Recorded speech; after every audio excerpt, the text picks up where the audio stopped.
Not, not, yeah.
Hello, everyone.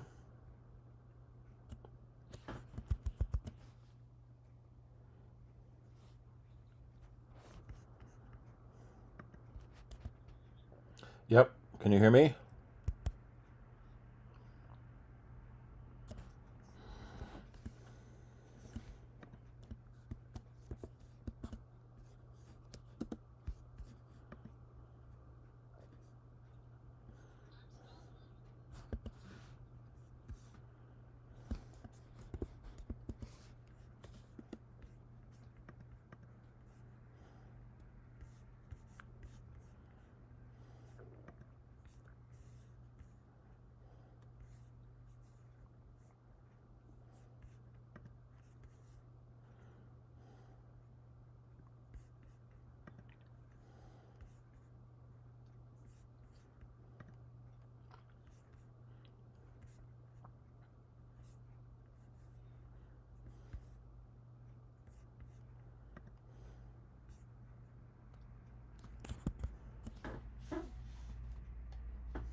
You got to fix it before you join the meeting in the Zoom app.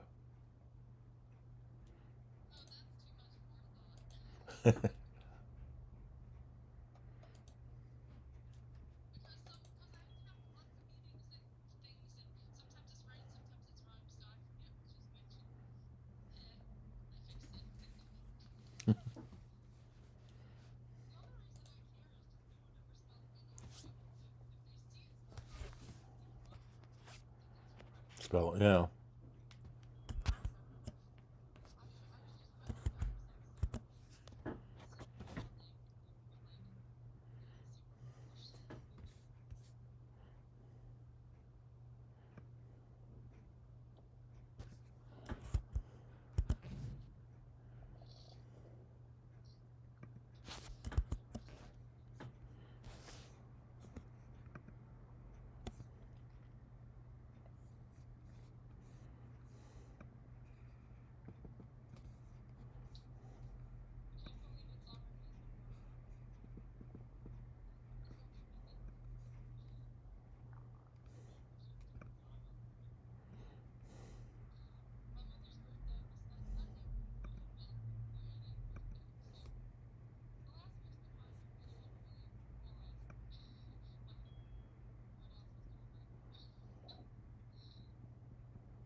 Just to lull us. And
and, and Frank Frank is really pining for the flowers there. Frank and his background. You're muted though, Frank.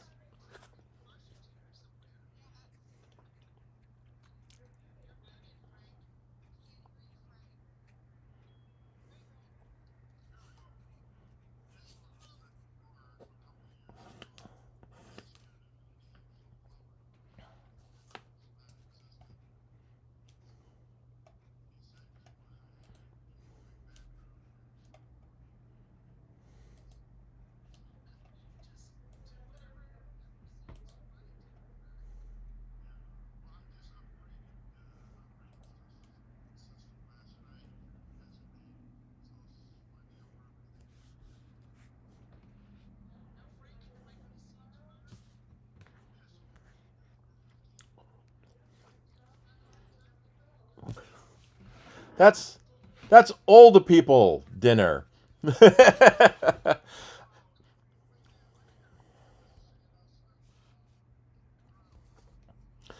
Yeah, she was saying she couldn't find anyone for Veterans Day. And I said, well, I'll go with you, but I don't get out of work until 7 o'clock.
Finger Lakes, New York, and not Western.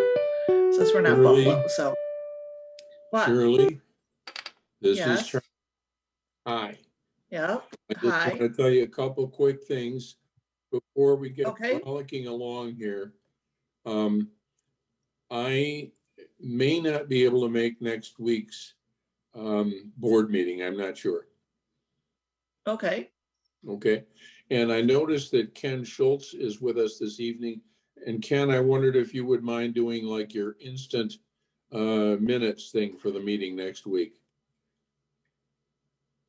Ken is muted. So I see him nodding, but he's muted. Hey, Charlie, I'd be Hi. glad to do it if you're not here. Thank you very much, sir. Anything for you. And the final comment I'm going to make is that I will not have the October minutes ready before next week's meeting either. I am currently in Richburg, South Carolina. Ooh, South Carolina. Doing what I can with an iPad, but I'm not in a position to type up some minutes and that kind of thing. So there we are. And thank you very much. It's been wonderful seeing you all. Now I'm going to shut up. Bye. Hey, Charlie, do you have any notes from that meeting? If you send them to me, I could write them. I could type them up and. No, not with me. Not with me. Oh, okay. Yeah. Thank you for the offer. Yeah. I've just gotten into actually using the Notes app on Apple's Notes app recently, but not for extensive stuff like that, although I certainly could. But it is kind of fun to have stuff connected by iCloud so that things I've done at home I can access here on the road on the iPad. But that's not part of it. That's not one of the things that are in there. Okay. Thank you, one and all. All right. Do I dare ask you, Charlie, what's the temperature down there in South Carolina? Yeah, you can ask me, and I might be able to tell you too. By golly, here's Safari, and here's the Richburg weather, which is currently 67 degrees, it says here in Richburg. And I believe it. Yesterday, I was visiting a friend, and yesterday the temperature was, I think, upper 70s during the daytime. Yeah. But Well, not bad. Not bad. Warmer than us. No, but I've got the snow brush in the car because usually on the way home from these things, I end up needing it. Yes, I remember one year Steve and I came back from Florida and the weather was fine all the way up until we got up into the mountains of Pennsylvania through this one way. And all of a sudden it was like snow up to 2 inches almost. And we had to stop for gas at the top of this little mountain. And it was snowing, slushy, everything. And then he got gas and the machine was broken, so he paid 2 cents a gallon. And the girl said, well, the manager's gone on vacation and I don't care. So we filled it up for like, I don't know, $2 or something. I remember that. Wow. And then we left and we went down the other side of the mountain. Within 10 minutes, it was like no snow, pretty much. So it was just weird that one little patch, we were up high enough that, there it was. But all righty. Well, I think we'll start the meeting officially. It's there's 12 people, so it's about 7:15, 7:17, I think it is. We'll start.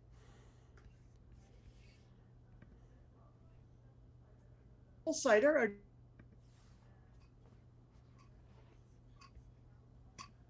Okay. We lost you, Shirley. You're frozen. I'm frozen. Oh, now you're back. Okay. Yeah, I could see it's kind of slow. Okay.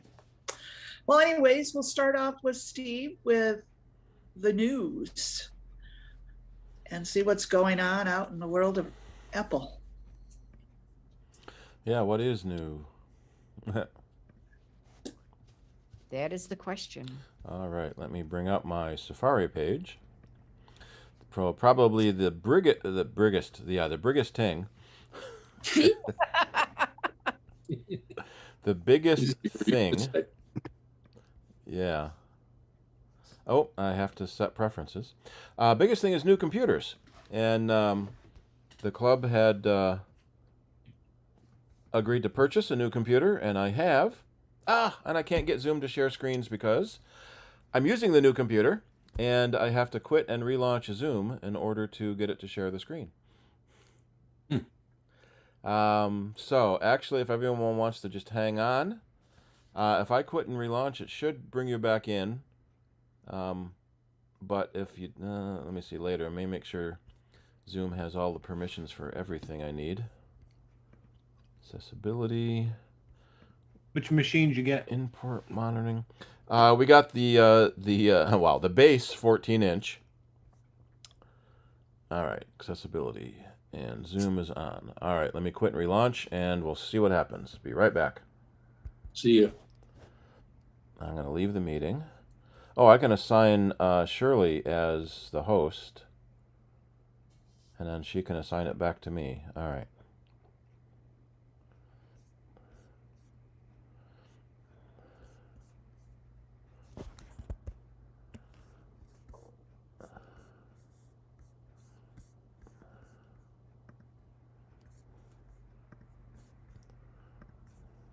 So, Recording in progress. Oh, he's back. All right. okay, I see. Yeah. I'm going to repin me. I just saw it said Apple Cider is host, so Yep. maybe. Yeah, right. All right, Yep. unmuted. You can now hear me. Yep, we can. Yep. And is YouTube getting the YouTube should be getting a video too. Unmuted. You can. Yep. All right, now let's see if Zoom will let me share the screen. Yeah, because we have a new computer, I am still running into teething issues of getting things set up the way they need to be set up. So turn that off, turn that on. There we are.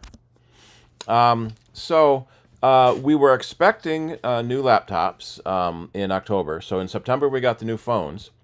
And since Apple had previously released the entry-level MacBook Pros, so now we have the MacBook Air for $999 based on the M1, the MacBook Pro for $1299 based on the M1. We were expecting a higher-end model, and we got the new MacBook Pro supercharged with an M1 Pro and M1 Max processor. So significantly higher-end processors. One of the things that's very striking about the computer is it's a little thicker than the old one and has very pronounced feet on the bottom, and that helps with the airflow getting underneath. The joke is that Johnny Ive is no longer at Apple, so we don't have to be thinner every model. We can go with fatter machines and more versatile machines. The other major difference in the 14-inch and 16-inch is that they have more ports. So we have the SD card slot is back, the same USB Type-C, Thunderbolt Type-C, and an HDMI port native, headphone jack, two more USB-C Thunderbolt Cs on the other side, and MagSafe 3 is back. So basically they took away one of the USB-C ports. The previous model had 4 USB-C ports. They put the MagSafe in, they added HDMI and SD card. So a lot of the things that many of the Pro users were wanting from the previous generation computers in 2015. So 2016 is when they took away. They went to 4 of the same USB-C ports, and so if you had any other connection, you needed dongles. And for a long time, everyone just had to have dongles. Now it's getting a little bit better. There were some people wishing they'd have gone to have at least one USB-A for those legacy hardware machines. But it's nice that we got back HDMI, so you don't need a dongle now for HDMI. And a lot of the Pros with their SD cards on Pro cameras. With the M1 Pro and M1 Max processors, you can get up to 13 times faster graphics performance, almost 4 times CPU performance, 21 hours of battery life, and more than 10 times faster machine learning as we go down through the list here. So the M1 Pro is a step up from the M1. And so everyone who said it was going to be M1X or M2 lost the bingo card. So it's M1 Pro and M1 Max. And available in 10-core CPU, 16-core GPU, up to 32 gigs of unified memory for 200 gigabit per second memory bandwidth on the M1 Pro. So the previous computer was an 8-core i9, and so on the 16-inch, and a 4-core i7 on the 13-inch. So now we have 26 cores between GPU and CPU, and there's also a 16-core machine learning thread in there too. On the M1 Max, you can have up to a 32-core GPU and 64 gigs of RAM, and so that really helps the Final Cut and Photoshop people who were complaining about 16 gigabytes maximum RAM on the M1 models. So you can now get up to 64 gigs of RAM. And because this is still the silicon on a chip, or system on a chip, is there a picture of it in here somewhere? One of their things had a picture of the chip. The CPU, the GPU, the RAM, and the storage are all on a single chip. So they can talk to each other faster. Where's that link here? So 200 gigabits per second on the Pro and 400 gigabits per second on the Max. Because they don't have to go out to the system bus, excuse me, to get to the storage drive, or the RAM bus to get to the memory. Everything is on one chip. So it's just ridiculously fast. Even the M1, the lowly M1 processor, has been benchmarked significantly faster than the previous i7s and i9s. But now, with the M1 Pro and M1 Max, it's even faster than the previous versions. Let me get down to the bottom here. So CPU and GPU. 14-inch model can get up to 17 hours of video playback or 11 hours of wireless web.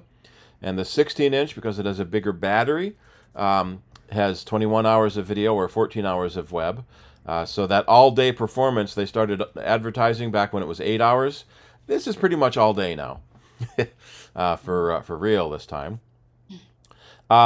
They have a really interesting cooling mechanism built in, whisper quiet fans that you almost never hear anyway. But because they can move more air at a lower speed, the chips can run faster.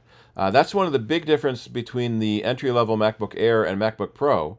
They both have the same CPU in it, but the MacBook Pro has a fan, so it can run faster because it can run cooler.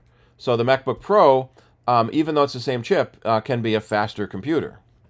And now we have I guess we have the Pro now and the Pro Max.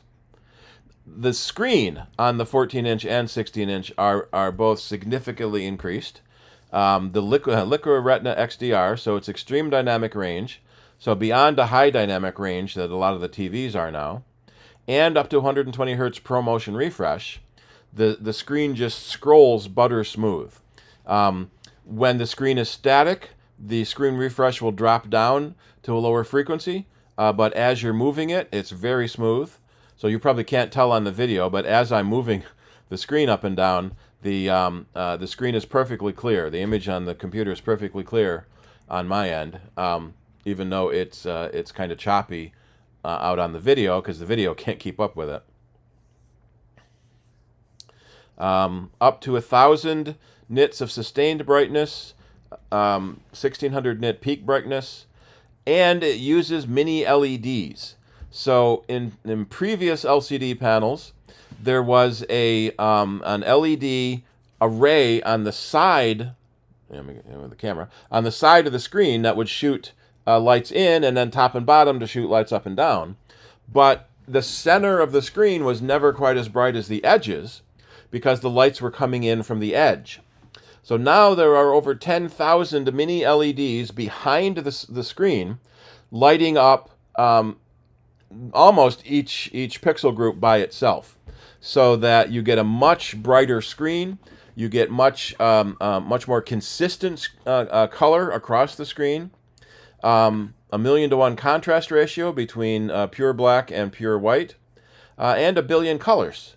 So it's available, applicable for photo editors and video editors that need to do color matching.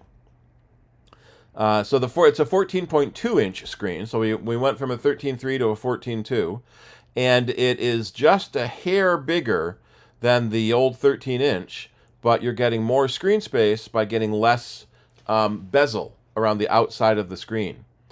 So you're getting significantly more screen. The 16-inch is also 16.2 inches and a little bigger than the previous 16-inch. So that surprised me a little bit when we saw them next to each other. But some of that is because it has to be thicker for the HDMI port. What's really nice is it is a full-size HDMI. They didn't go to a mini HDMI on a smaller port. So you can use a full-size HDMI connector on it. And, yep. With, when we were talking about, maybe years ago, about pixel, having a bad pixel or two on your screen, does this mini LED help eliminate that? Not specifically. This is a mini LED backlight that's lighting up the LCD pixel. We haven't gone to LED pixels yet. Those types of displays are still extremely expensive. But there is a, how do they call it? There's an acceptable number of pixel failures before Apple will consider a warranty replacement. But it's a very small number. It's like 2 or 3 bad pixels before they will replace it under warranty. One of the only things is if the pixel fails on, is almost worse than if the pixel fails off. But what the mini LED backlight gives you is much more consistent brightness across the screen. The camera is now a 1080p camera, and you may notice there's a notch in the screen. So just like in the iPhones, they had to go to a notch by putting a larger camera sensor in it. They would have had to make the entire screen thicker, or put a bump in the display, like some of the phones have, to fit that better camera quality. But it's finally a pretty decent camera, 1080p camera. They've been 720 for a long time, and then everyone shut down for COVID, and you're working from home on your crappy 720 camera. So it didn't matter before because you didn't use that camera very often, but now everyone's using their laptop cameras, so it's nice to be able to come up with a better quality internal camera. And it's better in low light because it has better sensors and can use some of the machine learning cores in the chip to process that image before it actually gets displayed. Studio quality mics, there's a lot of people debating that. If you're doing a quick little podcast, yeah, the mic is probably okay. Right now, I am using the built-in microphone for the camera for the recording, so it's better quality than the previous microphones, which is nice. The speakers are really amazing. The 4 force-canceling subwoofers, the animation is pretty cool. Really rich bass, really great volume out of the speakers. So if you finally don't need to have separate speakers for decent music coming out of the computer. And if you're watching a movie on the laptop, being able to have really decent bass response come out of it too. And it's capable of doing spatial audio. And what that does is it mimics a multi-room speaker system that can put sound coming from above you as well as behind you. So we're used to surround sound where you've got front and back.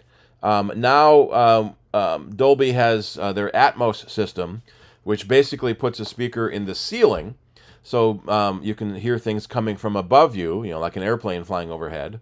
And the computer can do spatial audio by mimicking the way that sounds with the 6 built-in speakers, which is pretty cool. Now we just have to wait for content to be aware of spatial audio. So if you get movies that are Dolby Atmos certified, then they will play in that 3-dimensional audio system. Let's see. Yeah, we talked about the ports. They're USB 3, Thunderbolt 4. So basically, the Thunderbolt 4 specification includes USB 3. So everything that USB 3 used to do, you can now do inside USB 4. And MagSafe is back. Although it's MagSafe 3, it's a slightly different connector than the previous MagSafe 2, of course. But MagSafe was one of the biggest things that I heard from people wanting, upset that it was gone and wanting it back. Especially with the commercials they ran about people, the Mac versus PC commercials, where poor John Hodgman is a PC with broken leg, broken arm, sitting in a wheelchair because somebody tripped on his power cord, and MagSafe being able to just pop right off without yanking the computer to the floor. And interestingly, it will also still charge over Thunderbolt. So if you don't have your MagSafe 3 connector handy, you can still use the Thunderbolt charger as well.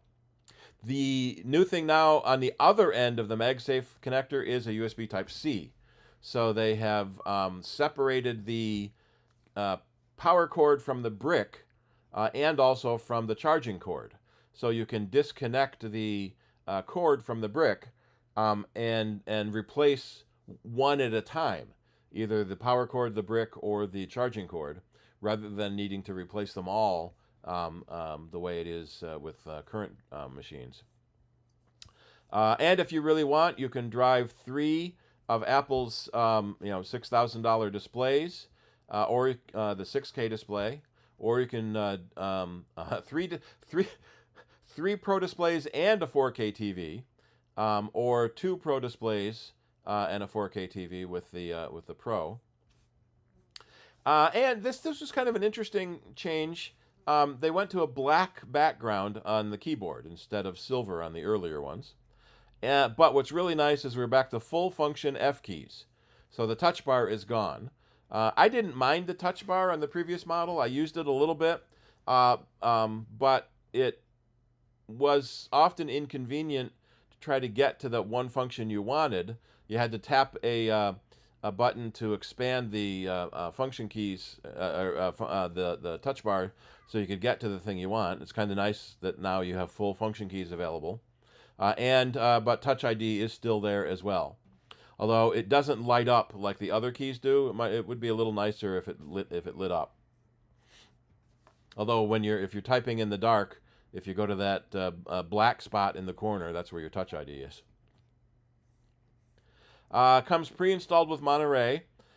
We are hearing some interesting issues with people that have upgraded their old machines to Monterey, especially if you have a T2 security chip. There have been a few issues.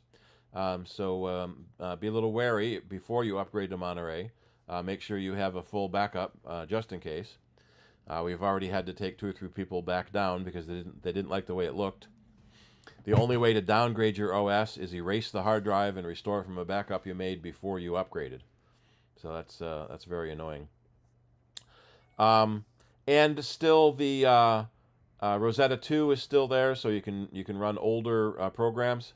One of the things that's amazing is that on our previous Quad i7, when I was doing the final MP3 encoding for the show, it would take about 5 or 6 minutes to do that encode.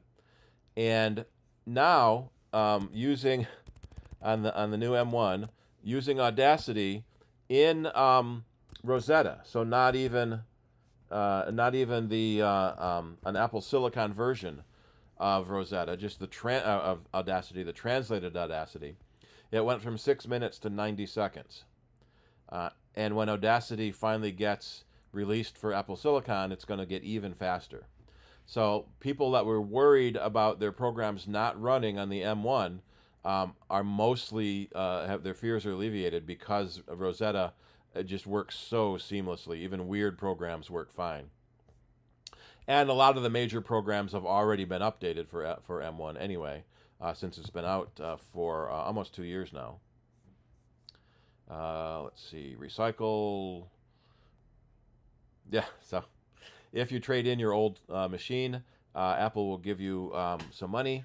But from what we've seen, and typical of for all the trade-in programs, you get about half the value. So Apple was going to give us $600 to trade in the computer, but it's going for $1,000 to $1,200. Oh, we have a visitor. Going for a lot more than that on the aftermarket if you buy it yourself. No, cancel. I don't want to quit. So what the club decided to do was sell the computer ourselves and not use the Apple trade-in. There's Widgie back there. Say hi to everyone, Widgie. Let's see. That's about the end of that. There's a couple of nice videos that you can watch. They won't go over the stream very well, but on the top of that page it has some of the videos.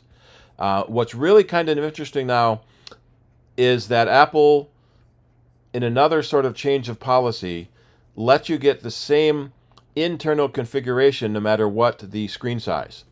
So it used to be the 17-inch computer had the fastest chip in it. And then the 15-inch computer, when they were 13 and 15, 15 has the fastest chip in it. If you want the fastest chip, you can't get it in a 13. But what Apple has done now is that in both the 14-inch and the 16-inch, you can get the same processors, the Pro and the Max. The 1999 model, you get 8-core CPU, 14-core GPU, 16-core, 16 memory, and 512 storage.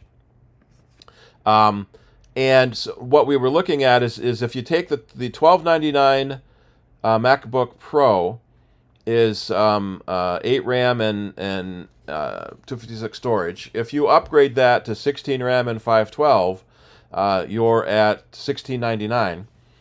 And so for $300 more, you get the 14-inch screen, you get the super whiz-bang screen with the better brightness, the LEDs, everything involved with that. You get the better connectivity.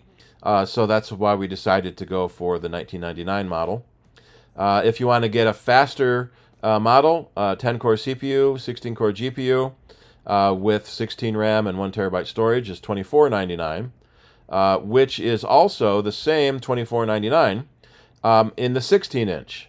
So if you the 10-core, 16-core, 16/512, so it's the same $24.99 in the 16-inch. Terabyte storage on the 14, 512 on the 16. So you're basically paying $200 more to go to 16 inches, but you get the same processor. And in the 14-inch and the 16-inch, you can go to the Max processor and soup everything else up. So one of the things that's always fun is we'll take that 16-inch Max, 64 gigs of RAM, sure. Now the big 8 terabyte storage drive is more than the whole computer itself, but let's do it because we're playing here. Yeah, so we're $6,100 for the 16-inch, and most of that is a third of that price is the storage drive. So maybe 2 terabytes isn't bad. I don't know if I'd go to 4 terabytes, but there are people that like the video editing, and so for a mobile studio, especially on a 14-inch, where you can also take the go up to the M1 Max and the 64 RAM and the 8 terabytes of storage. So we're at $58.99. So for $200 more, you go to a 16-inch screen, but the 16-inch is also heavier. So it's really nice that Apple is letting you have the higher processor in the smaller computer for a change, without needing to jump up to a bigger computer that may be too heavy for you. Oh, it's already slipped into January. Wow. So if you haven't ordered it yet, it's probably going to be a few weeks. We have started getting the stock models in at our shop. So if you're looking for the $19.99 or the $24.99, we have them. We even have several of the $24.99 16-inch models available. That really shocked us when a bunch of those came in. The 13-inch Pros are still available with the M1 processor. So for basic home use, websites, email, simple, word processing and stuff, the M1 processor is fine. But if you're going to do any sort of more sophisticated video editing or audio editing, then the much faster M1 Pro is just a heck of a deal.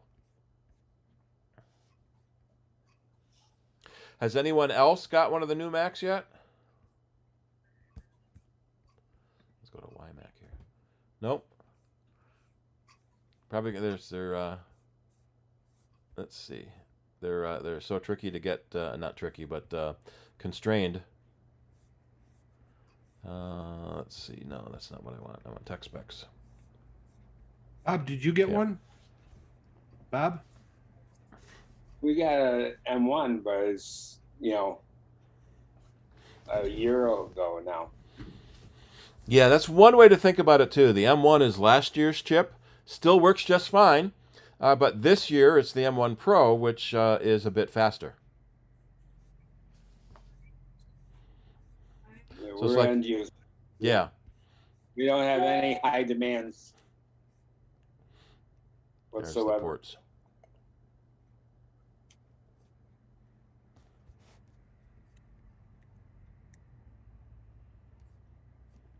Alrighty. Anyone else have any other questions on the new Macs?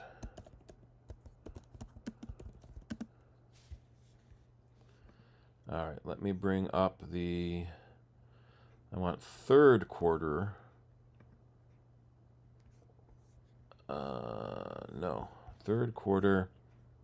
No, it's fourth quarter, isn't it? Yeah, Apple's fourth quarter results. Q3, where is Q? Let me do Q4. What? There it is, Q4. So Apple earned where is it? $83 billion in revenue for the quarter, which is roughly $1 billion a day. I'm kind of glad I have Apple stock, and I think I might be buying some more. What is it? Buy on rumor and sell on announcement, I think. Is that what they say? iPhone sales were up 47%. Wearables, which is watch, it was up 12%. iPad sales were up 21%. Mac sales were even up 2%. And what's interesting is that fourth quarter is generally light in sales. Fourth quarter is when the new iPhone comes out, so some of that fourth quarter iPhone was the new iPhone 13. But first quarter is the holiday quarter, so that's usually Apple's biggest quarter.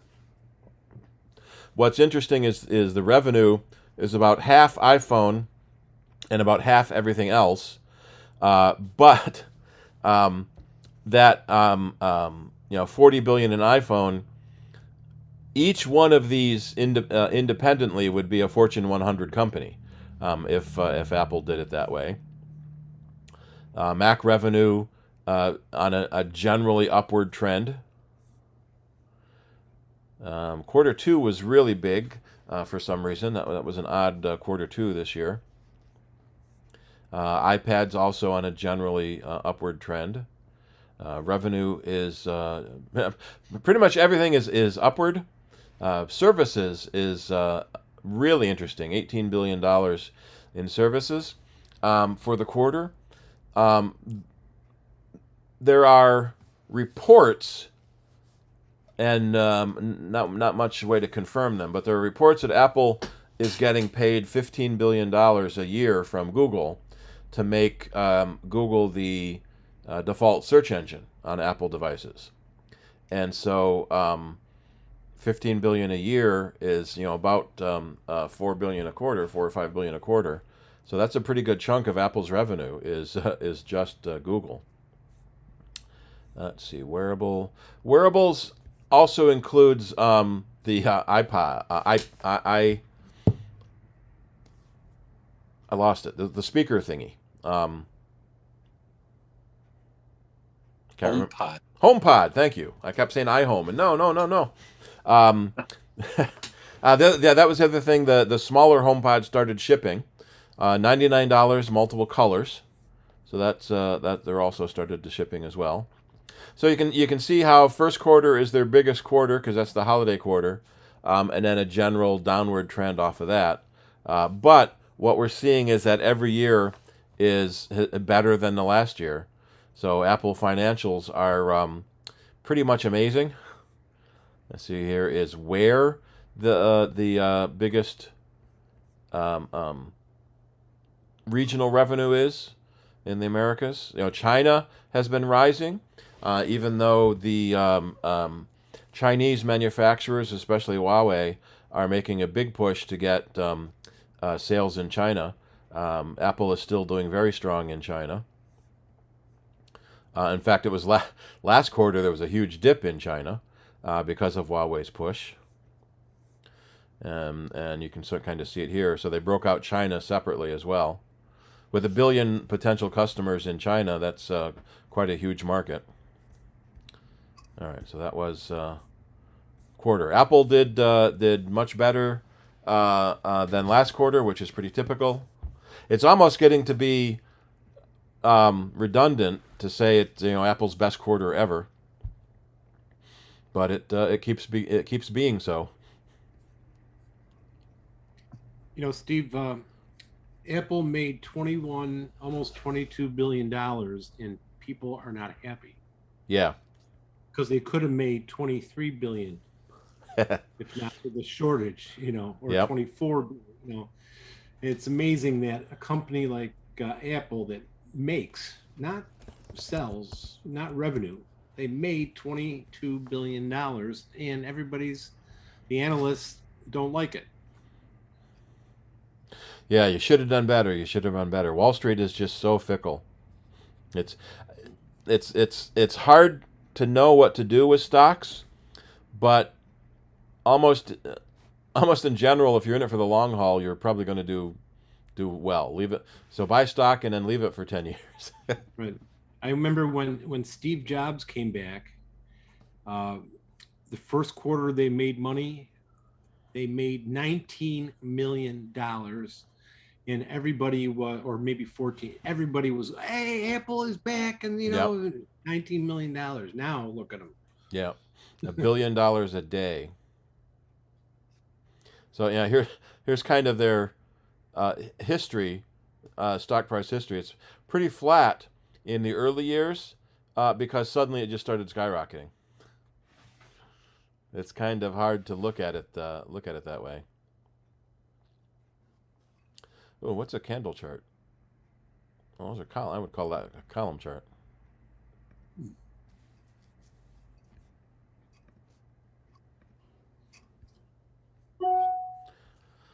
Yeah, so rise. So what was there? So September 7th was just before the iPhone announcement. Yep, so you buy on rumor and sell on release, so everything dropped. Now we start coming up again as we get close to this announcement. And now it dropped a little bit after this announcement. There were expectations of a new iMac Pro, or just an iMac with the bigger chip in it. We did not see that in October, and it's looking like we're not going to see any more announcements this year. Most of the rumors now have shifted till spring for the iMac 27-inch replacement, and even the iMac 24-inch is still 4 to 6 weeks out if you order it now. We've had iMac 24s on order since they were announced, for what is it, 4 months ago, and some of them still haven't made it in. They're trickling in 1 or 2 a week, but it's all the ones that we ordered 3 months ago. So if you wanted a new iMac, it's pretty hard to get one. So Steve. Yep. Does it appear the so-called chip crisis has hurt Apple at all? Yes, somewhat, but what Apple had done, and mostly, due to Tim Cook's operational prowess, is that they had pre-purchased pretty much all of TSMC's chip production capacity. So basically, Apple goes to the company and says, here's $100 billion, give us all your chips, and they go, oh, okay, and then cash the check. We have heard that some of the secondary and tertiary chips are constrained, and has been hurting the iMac production. So it's not just the main chip; it's a lot of the little chips on the side. In fact, one of the things that I had read, see if I can find the article again, is that some of the really core chips that companies use 1 million of them a day. Let's see, are hurting entire industries, not just computers. It's hard to get a toaster because the chip that controls the timer is in short supply. 169 industries are being affected by the chip shortage, and it's just amazing. Where for so many years, probably for 30 years, companies were working on the just-in-time factor. So it used to be that you would get a stockpile of stuff and then build your thing. Well, then they started lowering that as people, company owners were realizing that our stockpile is costing us money that we're not going to get back until we build the thing. So let's cut down on our stockpile. So that was one of the big things. Tim Cook's 10th anniversary as official CEO was a couple weeks ago, and one of the big things he did is he got Apple's inventory from 3 months down to 3 days, so that your cost of inventory parts is very low. But that then means that when there is a shortage of inventory, you have nothing to make your stuff from. In the very early days of manufacturing, it was a big thing. With Henry Ford in the assembly line, is that trees and coal and ore would come in one end of the factory, and a car would come out of the other end. So they did everything on site. And as more and more companies started specializing in manufacturing certain things, then most companies don't do that anymore. They buy parts from hundreds of different suppliers to build that one thing.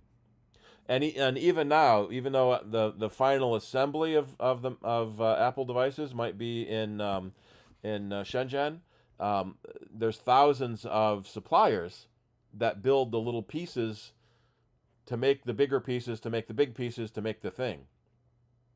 Actually, and Apple has a supplier list. Supplier responsibility list, yeah. Does it count how many there are? How many pages was this? We go down. No, it doesn't count how many there are. But if I download it, it will show me how many pages there are. The auto industry is especially hit hard. I don't know if anybody's tried to buy a car lately, a new car. Yeah, it's months to find them. You can't even you go by a dealer and there's no cars on the lot. 17 pages of the supplier list. Yeah, Shirley had said that she got a thing from her car, her dealer. They wanted her 2019 car traded in so they could sell it, and offered her a 2021 and turned it down. She's waiting for the 2022s. Right. Okay, I was just curious because I went not too long ago to upgrade my camera, new Yep. Canon, and they basically said you gotta wait. They don't know when they'll be able to get the camera in because they don't have a central chip. So Yeah. here I sit. And part of the problem is that companies got so specialized. So Taiwan Semiconductor makes about 50% of the global chips. And when one company goes down, it hurts everybody, basically. Wow. 63 tons of water a day for one company, although that's dozens of factories. Plus, the price of raw materials has been increasing because of the pandemic shutdowns. Workers were sequestered, so then suddenly no one is mining and drilling and whatnot. Yeah, modern cars can have up to 3,000 chips in them, which is a little disconcerting. It's not a car anymore; it's a rolling computer. Graphic cards for PCs have been hard to get, even before the pandemic, because of crypto mining. People build giant PCs to mine for Bitcoin and other cryptocurrencies, and the video cards are what do that heavy processing, and so they've already been in short supply. So it's interesting to see how long it's going to take for they don't have a section for the rest of industry to rebound. Oh, here's one. Why hasn't it been fixed yet? Because when you have so many millions of companies looking for so many thousands of things each, it's going to take a while to generate the inventory again. There are new plants. I think Foxconn is building a new plant in Texas, was it? Oh yeah, the one in Wisconsin that was supposed to be such a big deal. They backed off on everything they said they were going to do. It's going to be 13,000 new jobs, and now it might only be 1,000. I thought I read that they were building another one somewhere else. So that TSMC makes the chips, and Foxconn is the assembly company basically that assemble and build the other things. But when it can cost $10 billion in 10 years to build a chip fab, it's not something that you can do quickly.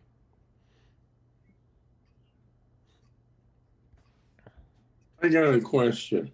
Sure. Where do you put 1,500 chips in a car? Yeah. I mean, I believe that there were a lot of them because, I always used to think there was just one computer that ran the motor and all that other stuff and so on. But then articles I've been reading have said, no, if you get like an electrically adjustable seat or this, that, or the other, and each one of those functions has its own chip to control it. Yeah. Fine. But where do we get to 1,500?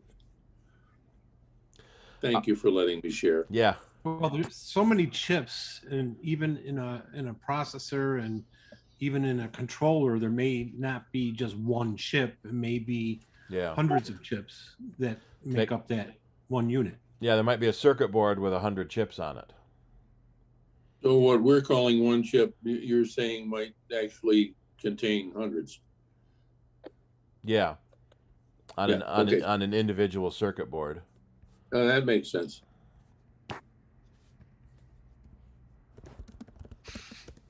There's been a big problem in cars, especially, that the entertainment system is supposed to be separated from the driving system or the ignition system or other things like that. And people have found ways to jump out of the entertainment system and into other parts of the car. There was a famous takeover, basically, of an SUV while it was driving, and they demonstrated it for one of the news magazines, like 2020 or 60 Minutes, where they were able to get in through the OnStar cell phone. Okay, why can it receive calls? Why doesn't it just make calls? But it could receive a phone call. They got into the data system and were able to work their way around to the cruise control, and were able to adjust the speed, and they got into the lane assist, where the car will control your steering to keep you in the lane. Well, that means they can control the steering to take you out of the lane, and then the emergency braking system. So from the cell phone, they were able to get in to control all the other parts of the car while it was driving. And car companies have said, okay, we're going to fix that. But the back question is, why was that even possible in the first place? Why does the cell phone have access to the navigation system or access to the driving system? That should be completely separated. You remember the James Bond car with the ejection seat? Yeah. That's starting to look attractive. Yeah. Yeah, all these articles are on why the chip shortage. I'm trying to find an article to say where all the chips are.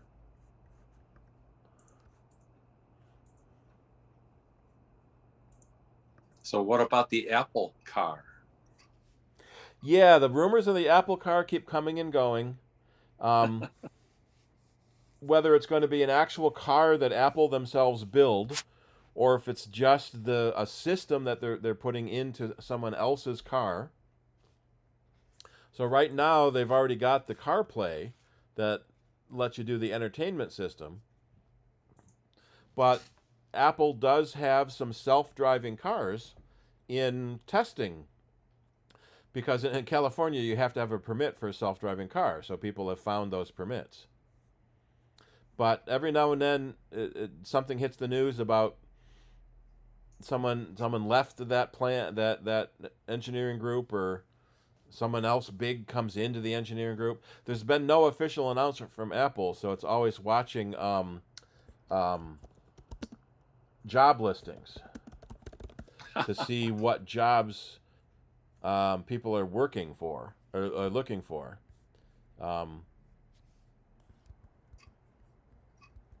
Let me see if I can find that. Yeah, job listing. There is a way you can search Apple job list. Here we go, search for what kind of jobs are available. So there's so Apple's looking for more than 600 people. Let's see. On all sorts of platforms and all sorts of technologies. And so people looking through some of these job listings will make the connections that, okay, they're looking for a VR specialist, or they're looking for someone to automate driving by the way the job listings are by the way the job listings are posted. So a technical specialist. Yeah, this is in their Genius bar. So it's kind of interesting how some of the people go through all of the nitpicky stuff at Apple to look for what is available. Hey, Victor is looking for people now. Inventory specialist. That's the guy that packs the boxes in the warehouse. All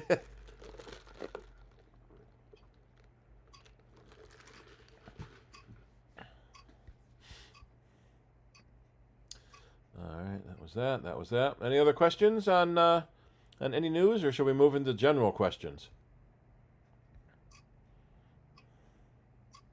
Well, I do have one. I guess it's general.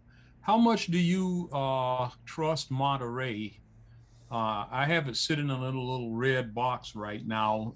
I just refuse to put it on my new Mac at this point. Actually, the MacBook either. What's your opinion on Monterey at this point? We often say wait for the first update to come out, which it has. 12.0.1 is out. The bigger issue is how old is your computer, and how much third-party software do you have? So you can go through and look at all of these cool new things, but let me see, upgrade. No, I don't want to do that way. If you've got third-party software that's not compatible, that'll be a problem.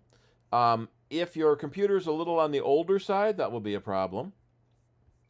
Let me see, where is the tech spec list? There we are. So these are the computers that can run it. So 2015 and later iMac, pretty much 2013, 2014, 2015. The big thing with the previous OSs was always, if you have a spinning drive, the new OS is probably going to make it a little slower. Now with 2013, 2014, all of the Macs that it will run on have SSDs. So that can really help the speed. But if your computer is probably more than 3 or 4 years old, you may not want to upgrade to the latest, Monterey OS, for fear that it would run a little slower than previous OSs. There's always that concern that the new OS is designed to run on the new computers, and how much backward testing do they do to let it run on the old computers. As always, make sure you have a good backup before you install it. But there have been a lot of reports of problems after installing Monterey. So it goes through the download, then it does the first stage install, then it reboots, and then goes through a second stage install, and we're seeing problems after that first reboot. It never completes the reboot, so it can never finish the install, and you end up at a black screen. Sounds like Microsoft. Yeah. Well, Microsoft, you get a blue screen. Yeah. Let's see. It's generally...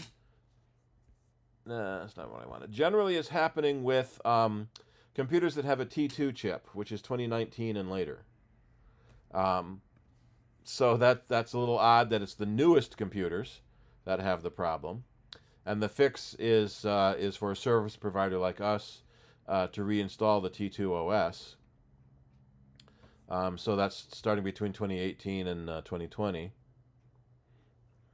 You know what I'm finding? I did upgrade to Monterey, and I'm really not finding any big new things that I really use. What did you upgrade from? I upgraded from Big Sur. Yeah. From 15 to 10, 15 to 11, I thought was a real big upgrade. Yeah. And I kind of like that. And I did the upgrade, and just, there's really not too much that I'm really new things that I'm using. So, if you haven't updated, Larry, and you're kind of worried, stay where you are for a while. Yeah. Maybe wait till the 12.1 patch. So in addition, you know, being part of an older computer, what you're upgrading from can make a big difference. If you're going from 10.13 to 12, then you know that you're 4 versions. You don't necessarily have to upgrade individually along the way, but if you're making a big jump, that seems to be harder on the computer. So I'm coming from Big Sur, and as I said, I just picked up the newest iMac from your shop just a couple of weeks ago. Yeah. So I'm seeing that right now is not that important an upgrade, I don't think. Probably not, unless you really, really want one of the features that Monterey has. The biggest issue is compatibility. So your computer is definitely capable, but your software compatibility, to make sure it will run on Monterey. The Roaring Apps website has been around for a long time to show computer or application compatibility with new OSs, and they've expanded it beyond the original Mac OS to do iOS and Windows too. So they have options where you type in your program name, and it will tell you if it runs on Monterey or if it runs on Apple Silicon. And so right now they have almost 8,000 apps, almost 9,000 apps listed for different models. Let me do my OBX. So they don't have OBX,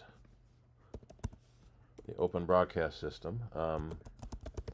So the three programs I use the most are still, Audacity is still running in Rosetta for audio editing, so that would be even faster once that comes out in Apple Silicon versions.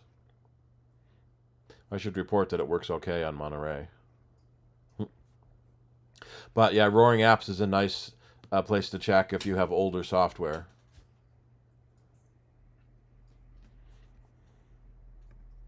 Yeah, so the newer your computer, the more likely it is to upgrade easily. Steve, Yep. I got a quick question about storage. You were saying that the new computers are all SSD, and that's fine, but you've also mentioned in the past, I forget what the source of it was, but a rule of thumb was spinning hard drives that they deteriorated at the rate of roughly 20% per year. And I'm wondering what the rate of deterioration is for SSDs, how long they last. Yeah, ironically, no, that's interesting. It turns out to be about the same. They in general, they fail a little less often than spinning drives. But companies like Backblaze and Google, who go through hundreds of thousands of drives, have done testing. In fact, I think it's Backblaze that every quarter they release a list of what drives they bought, what drives worked, what drives didn't work. And the way an SSD works is the reason why it fails about the same way that the same time that a hard drive does. About 20% per year seems to be average. We would think that SSDs are more reliable because there's no moving parts. But the way an SSD works is when you write data to a cell, it burns through the insulation to store the charge in the cell. And so over time, those cells wear out and stop holding data. And so SSDs have something called wear leveling, where they will automatically write data to different parts of the disk so that it doesn't wear out cells that often. So many times an SSD will have a larger capacity than it's rated for.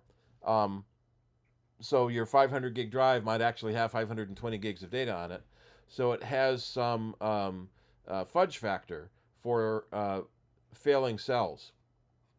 So because SSDs are technically damaged every time you write to a cell, they still wear out about that 20-25% per year. It is a little less often than spinning hard drives, but in a server farm where the hard drives are spinning all the time, that's better than in a typical computer where they spin up and down a lot as you use them and don't use them. It's like the old adage with a light bulb. If you leave the light on, it will last forever. If you turn it on and off a lot, it will blow when you turn it on. So it's that state change going from cold to hot that can affect it. Speaking of which, can the new iMac M1 can this computer be serviced? Yes, depending on how you define serviced. Let's say the Yeah. SSD did die. Could that be replaced? Sort of. Let me get back to Apple's page here. I actually had to open my first iMac 24 the other day to replace the screen. I think they had a picture of the inside. Because it's the silicon, the semiconductor on a chip, the SoC, tech specs. Everything is built into pretty much one board. Here's the picture. So it sort of makes repair easier, because if anything goes wrong, it's that one board. But So there's the. You're saying the entire board then would most likely need to be replaced? Right. So here's the main logic board on a 21 or a 24 inch. So if anything goes wrong with almost anything, it's going to be this one board. You can see the extra speakers on the side. This is the I/O board. On the high-end 24s, it has 2 I/O boards. So it does, in many ways, it makes it easier to repair because it's one board. But then it for an out-of-warranty repair, it's going to make it more costly to repair because it's that whole board. You can't replace components anymore. Steve, one of the things that Apple has started doing lately, they now have a yearly Apple Care where you can pay, what is it, $69 a year. Yeah. And you can go until you end it, until you stop it. So if you get a computer now, and especially the M1s, you know that you have to replace the whole board. If the SSD goes, you're probably better off spending that $69 a year to keep the warranty going until you get rid of it. Instead of a flat single payment for 3 years of coverage, Apple has started now doing annual coverage, and you can keep paying, and it renews every year. So it used to be that Apple Care, you bought it once in 3 years and that was the end.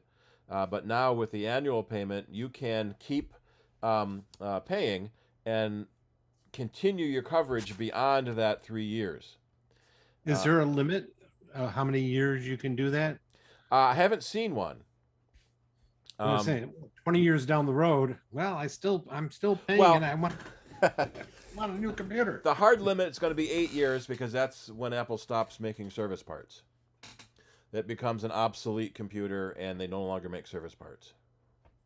But that isn't always true. On many of the laptops, they're still offering service parts for some 10-year-old laptops, especially batteries. People like keeping their laptops, so you can still get a battery for a 2012 or 2013 laptop. But the other thing to keep in mind with the iMacs is that, but pretty much every Mac these days now, you cannot add RAM and you cannot add storage internally after you buy it. Excuse me. So buy as much RAM as you think you need, buy as much storage as you think you need, and then maybe get a little more when you buy it so you can grow into it. With storage, you can always add a second drive externally, but that's a little annoying. Let me see if I can get to the actual picture of them getting to the board. So there's the logic board. And because of everything built into the board, you can't upgrade it later. You may want to get the 16 gig RAM now when you buy the machine. Although, because it's a silicon on a chip, 8 gigs of RAM, we're finding acts almost like 16 gigs used to in the Intel days, because there's virtually no memory bus. The memory and the CPU are on the same bus in the same chip. So it goes so fast, you almost never notice. In fact, there's a... do I have it running on my machine? If you open your activity monitor, there's a section called Swap, where you can see how much swap space you're using. And if you're using a lot of swap space, that means your programs are running out of memory. And so the more memory you get, the better it will be, and you won't have to swap out to disk. So my computer I'm running on now has 16 gigs of memory. I've only used 22 megs of swap. So the 16 gigs it has, even though I'm doing multiple video streams, streaming in, streaming out to Facebook, streaming out to YouTube, bringing Zoom into the computer, so I've got at least 3 streams going here. It still hasn't run out of my 16 gigs of memory that much. My memory pressure is about 30%. So 8 gigs is probably enough for the average user again, but 16 gigs lets you grow into it later. If you're the type of person to keep your computer for 10 years, you probably want to get the one with more RAM and bigger storage. But because everything's built into that chip, that single board, that does make it easier to repair, because that's the only thing you have to replace, pretty much. I had to take apart a Mac Pro today, the cylinder, and there are so many components. There's 4 major assemblies, and each assembly has 5 components in it. To try to figure out which one of those things is bad is annoying. It took me a couple hours of swapping parts around before I found the one that it needed. So here's a circuit board, and this circuit board probably has 100 chips on it. Looking along all the pieces here.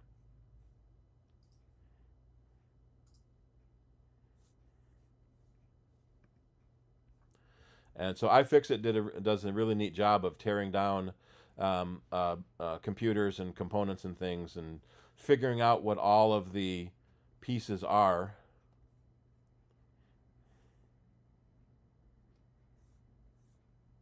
And if you do like to tinker, it's a relatively good resource for tinkering inside the computer. But if you're not used to doing it, don't, because you can easily damage something beyond your repair and turn into a horribly expensive repair job. We had someone brought their laptop to us once that, I forget what they were trying to replace the storage drive or something silly, and they didn't bother unscrewing things. They just ripped it open and yanked cables apart. So they ripped sockets off the logic board, and suddenly we tell them it's a $2,000 repair because of all the physical damage to all the components, and they got mad at us. You're the one that broke it. Jeez. Yeah, so right now the iMac 27-inch still has upgradable RAM. But that's it, because that's Intel. Oh, well, the Mac Pro, the giant Mac Pro, still has upgradable RAM because that is also Intel. What color did you get, Larry? Blue. Blue, yeah. I sold a purple one today. Oh.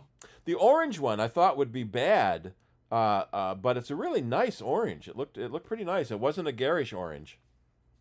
We sold one of those a couple of days ago. Haven't seen a lemon yet. Mm. Well, yellow. Don't call it lemon, right? Oh, okay. No, I actually like it. I transferred everything over from my other Mac, which was just about 10 years old, and getting kind of quirky. So a few things to get used to, but compared to that one, it is amazingly fast. Yep. Whee! Make you dizzy watching them fly around. Yeah. Alrighty, any other questions? Steve? Yep. I have a couple of questions here. One is on my iPad Pro, the new one, the 11-inch. I was wiping the finger grease off the screen, and sometimes there are these little particles, and you almost have to use a fingernail to dislodge them. And so you dislodge them and wipe off, they stick somewhere else. And then I came to one it was really hard to dislodge. And it's actually up at the top or the camera end. And I decided it's really actually a hole. What is that? That's probably the microphone hole. There's only one. I think, isn't this supposed, this is an iPad Pro 11-inch, third generation M1 chip 2021, yada, yada. Isn't it supposed to have like studio grade microphones in it or some crap? Yeah, it probably has several microphones. I'm trying to look at the demo or the diagram. Yeah, so in the front, the very top center is the camera, and just to the right of that is one microphone. Okay. And then on the top are two more microphones. All right. And on the left side is another microphones. Okay. Thank you. Now, I have one other question, and people are probably going to jump on me for this, but let me explain my situation. My email account is a Gmail that I use on a website rather than an app type thing or something like that. I generally do not use it through the Apple Mail app unless I go to some other website that offers customer contact via email, and you click on that and it pops open the Apple Mail app, and that's fine. Then I just click or check mark or whatever the Gmail, and it all works fine. But for years and years, I would log into it and you do use the email, and then I would log out of it. And then I got lazy, or I was reading my email more often or something like that. So on my devices, I'm basically always logged into my email. And so my question is, oh boy, thanks for coming back there. I just touched it. You touch an iPad, you don't know what's going to happen. So I'm in a motel. I'm using a motel Wi-Fi. And am I reasonably safe as long as I do not input a password and a username and password? In other words, if I'm already have the email open, the Gmail open on the iPad before I connect to the motel Wi-Fi network? Probably. When you log into a website, it sends your password. Well, before that, when you go to a secure website, so one thing to make sure is there's a little padlock in the address bar. The website handles setting up an encrypted tunnel back and forth between you and the website. And then you log into Google, and it takes your username and password, which is already encrypted from the website, and then it leaves a cookie in the browser saying he's logged in. And that cookie is also encrypted. There was a problem in the very early days where websites would switch to encryption to log in and then switch back to not encrypted. And there was a utility that you could get, and we demonstrated this at a meeting once, where you could capture that unencrypted cookie and fake a website into thinking you were logged in as the original person without needing their username and password, because the cookie said they were already logged in, and so you could send messages as that person. That's all been pretty much stopped now by encrypting the website to begin with before you even type your password. What I'm saying is that I've got, let's say, Safari open on the iPad, and I've got one tab is my Gmail, so it's on the Google website, Gmail website, right? Yep. And so then if I join the motel's network, is anybody going to be able to, is my iPad going to transmit my identification data, username and password and whatever, to Gmail automatically without my knowing it? Or is it, No, it doesn't send your name and password again. there's a cookie set that tells Gmail you're already logged in. If it brings up you need to type your username and password field, you're probably even then still okay, as long as you have that padlock in your address bar. I don't know if you can see that on my share. I know, I see it, and I know what you're talking about. Right. So when that padlock is there, it tells you the website is encrypted, and you can even see who encrypted it. And Cloudflare is one of the most well-known content delivery networks and security companies. So this website is being encrypted by Cloudflare. So even it's encrypted on your computer when you go to the site before you ever type anything in. And so that's the big protection. And so if I go to gmail.com, now it's asking me to log in, but I'm on an encrypted site. So the padlock is up there as soon as it loads the Google website. So I can still log in if I need to, but it's already encrypted, so I'm pretty safe. So in other words, anybody else who is on this motel's Wi-Fi network would not be able to intercept and read whatever, mess with my sign-on information because that padlock is there. Right. And yes, I just switched to Safari and looked at my Gmail, and yeah, it's like padlockmail.google.com or whatever. Okay, well, now, thank you, because if theoretically someone had gotten malware on your computer and were watching your keystrokes, then they could watch you type something even though you're on an encrypted page. Right. But that's much less likely. Right. Thank you. Yep. And this was an article I just found on how to make Gmail your default client so that when you click a mail link, it stays in Gmail rather than opening up the Mail app. Yeah, thank you. Yeah, it's interesting. It happens so rarely that I'm not really going to bother to try to learn to do that. I just, like I say, once I got used to how it worked, I just went into the Mail app and selected Gmail, and off we went. Yep.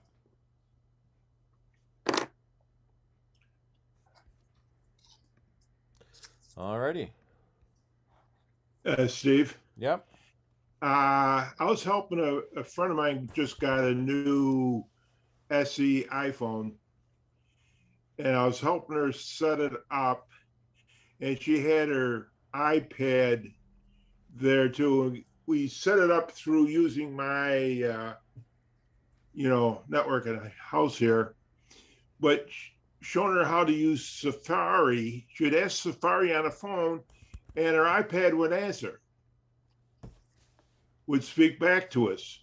I was wondering where that connection was coming from. That's through her iCloud account, where it will synchronize your Safari bookmarks and web pages you have open between your devices. But it was so funny that she would speak into the phone and you hear it on the iPad, but you wouldn't hear it coming back out of the phone. She must have had a FaceTime audio call running.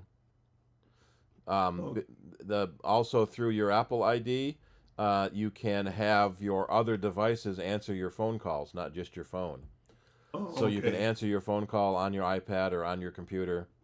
The idea is that you answer your phone call on whatever device you happen to be next to. So if you come home and set your phone on a charger and then walk away, you can still answer it on the iPad you have, in the living room couch. Oh, okay. Because because her operating system on the iPad was far newer than mine. I never saw that. Okay, that's what had happened. Besides, when I don't have my phone, my watch always talks to me. Yeah. Yeah, that was kind of the thing. You have a watch, so you don't have to get your phone out of your pocket, and you have a laptop, so you don't have to look at your phone so much, and then you get a desktop, so you don't have to look at your laptop so much. Right. I got another question for you. Like, I forgot my phone in my watch, I was at another place which I was talking into the Wi-Fi system, and my watch ties into the Wi-Fi system there. Could I then call out with my watch from there, or do you have to have the phone on the Sometimes same? you have to have Wi-Fi calling enabled on your cell carrier. Most of them do, to let you make calls over Wi-Fi. You could definitely make a FaceTime audio or audio call. Whether you could make a cell phone call or not depends on the watch and your cell company. Okay. I just noticed that it was tied into the Wi-Fi, was connected to their Wi-Fi system. Yep. So I'd probably get some things activated, maybe not the phone. Yeah. Okay. And if you have a watch that has cellular service in it, then you can definitely make cell phone calls on the watch without No, I having a don't phone have nearby. that. No, I didn't want to spend that extra money. Yeah. Yeah, it's interesting they have that option because most people have their phone anyway. But you know, if you don't think you're going to have your phone all the time, you get GPS on your watch, cellular on your watch. One of the things they always show during the commercials is like a jogger, so you don't have to carry the heavy weight of your phone. You just have your watch because it's going to be tracking your run anyway. So you've got your watch to play your music, and you've got your watch to make phone calls if you need to. Yeah. Okay. Yeah, it was just so funny. All of a sudden, started working because she was new to the. She used to have a Samsung, so she's new to the iPhone. But I last heard from her, she's getting a lot better at it, and she's happy with it now. Yeah. One of the things you can do is go to the bookstore on the device, and you can download the free user's guide. And that's really nice to have a user's guide. In fact, you can do that on the computer too. So on the iMac, you could get the iPhone user's guide, so you can read it on a bigger screen. But Apple makes some really nice electronic books for all their devices as well. I usually do that. Yep. I upgraded, the other, I think Monday to the Monterey, and the only thing I had is getting it to work is that I had an app that would kept loading when on, so one took me a couple times to make sure that was off before it went all the way through and worked. So it seems to be working now. So yeah, other than that, I didn't have any problem. I haven't tried a couple of different things. Seems like everything's still working good. Good.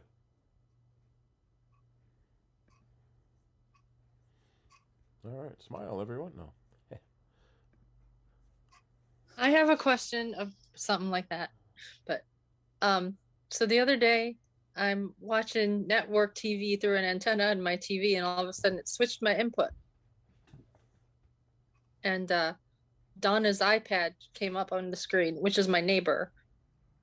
So it switched my TV input to like the Apple TV. I think it was the Apple TV input. It might have been the Xbox, but I think it's the Apple TV, and her iPad comes up. Why? She told her iPad to join an Apple TV, and she was on your network, and it saw your Apple TV, and it tried to join it. So she did that on her end.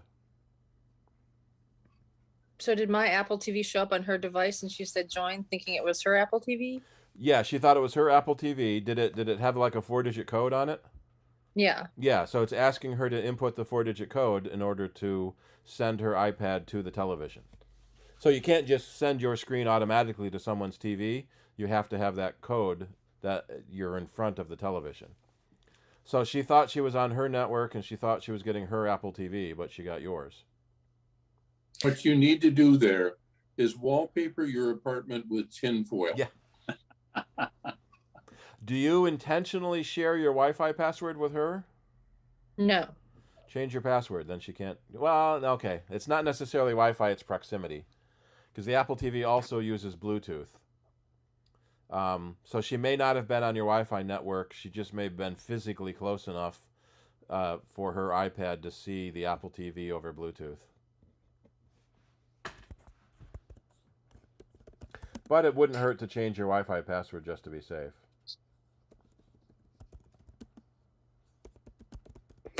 And probably change your name on the Apple TV. Yeah. So you know it's yours. I had that happen to me on vacation. I took my Apple TV with us, and I had it plugged into the hotel Wi-Fi, and every 5 minutes someone was trying to join the Apple TV. So I actually had to turn AirPlay off so that no one could get into it anymore. Because it puts the code up and says, please enter the code, and they can't because they're not in front of the TV. But it didn't stop them from trying, thinking it was an Apple TV in their hotel room, not mine. Yeah, and it switched my input and I couldn't find my remote. So, Yep. and then the TV went off and now I can't use the TV because there's no buttons on the TV anymore to turn. So now I'm stuck until I find that remote and I can't use that TV. Yeah, the TVs have a two-way communication channel now. So when the Apple TV turned on, the TV saw a new device and said, "Oh, you must want to use that. It just turned on," and switched to it. Theoretically, what you can do is make sure the Apple TV is powered off, and then power your. Oh, you said you're using antenna. Yeah, okay. You say power your cable box back on, and it will switch to that. But if you're using an antenna, it may not switch back to the antenna. Sometimes the smart TVs aren't quite as smart as they think they are. Well, it's like too smart for your own good. They do these things automatically that you don't want them to do, just like autocorrect. It's like, oh, we're so smart, we're going to do this. And it's like, but I didn't want you to do that. Yeah. I wanted to do that. I would do that. If I wanted at to become AT&T, I would have put AT&T in the first place. Why does autocorrect always change at to ATT? It's trying to show initiative. Yeah. I think they must have like a deal where AT&T pays them like millions of dollars to autocorrect at to ATT. Is that in like Apple's financial report?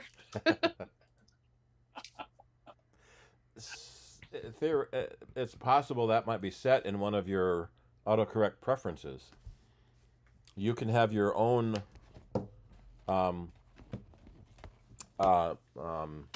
autocorrect settings. So if you spell something wrong constantly, it will autocorrect it yourself. I don't know if I can find it. It's like I'm always typing the capital T, capital H, lowercase e, because I don't let go of the shift key soon enough.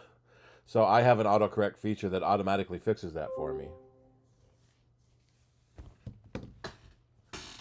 I do the swiping. It's the swiping. Yeah. So usually when you swipe, unless you hold it, it does a single letter and not a double letter, unless it recognizes as an obvious word. So you would think swipe, it should do a single T. If you tap on the little X on the autocorrect suggestion enough times, it will stop suggesting that.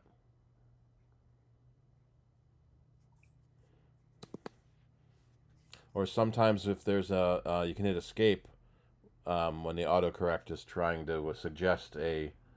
No, that's not autocorrect. That's suggested typing. That's a different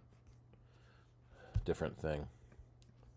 I got a question that's sort of along those lines. Yeah. Okay. On my iPad, if I'm typing, I think it does the thing where, you know how if you want to instead of the plain vowel, you want vowel with one of those diacritical marks on top or something like that. You hold it a moment and then you go to the one you want. Yep. What do you do if you want it to simply stay with any letter, not necessarily a vowel, but stay with that letter and just type a whole bunch of them without lifting your finger? Copy that one and paste it as many times as you want. In other words, there is no feature that does that. No. You can go into shift lock by double tapping the shift key, and you can go into num lock by tapping the numbers key, but I don't think there's any way to go to special keys always. I don't mean the special keys with the little marks over them. I mean any given key letter on the alphabet on the keyboard. Specifically, this has to do with a dashed line. In other words, if I want to poke the little hyphen and hold the little hyphen so that I get a whole bunch of hyphens, Is there a way to do that? That may work if you just hold the hyphen down. I've tried it. I don't think it worked, but I mean, I have set up something that I needed to set up first in order to do it. No, I get what you're saying, because I try and do that too. It only does it once, yeah.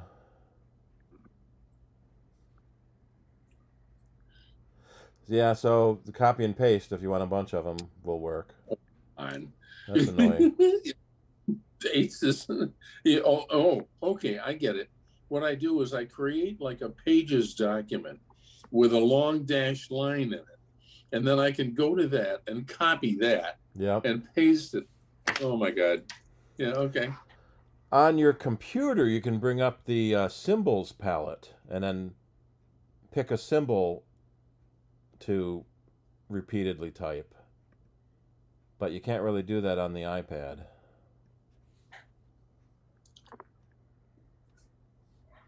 I'm trying to see if there's a way to make a solid line.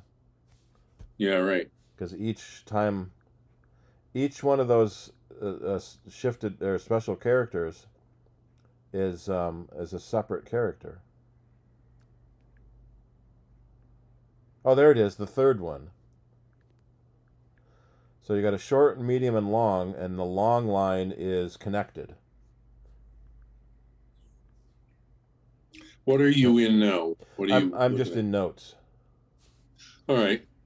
I'm going to go there. But on the hyphen, if you tap and hold on the hyphen, you get what's technically a minus key, an N dash, and an M dash. And the M dash is connected to the next. Oh, and that's where the bullet key is, too. I keep missing where the bullet key is. I see. Yeah, I see the bullet. What is a bullet? A circular dot, black dot, for like a bulleted list.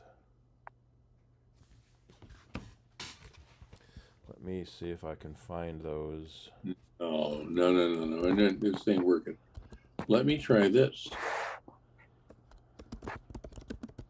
This is one for Kim, because I haven't done drawing on here yet, but I should be able to pick one of these pencils and just draw a line. It won't be straight. Let's try that one. All right, let's try this. No. Well, yeah. Except that it's so faint I can't see it. Try that. Oops.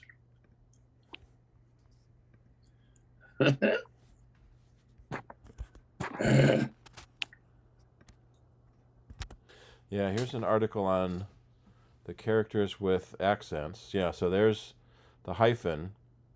Gives you minus sign, an N dash, an M dash, and a bullet. Work with this. Money.com's flexible. Yeah, but you can't type them all the time. Wonder if there is a keyboard you can get that gives you all of those special keys. Or just gives you the feature of holding the key down and away it goes. Yeah.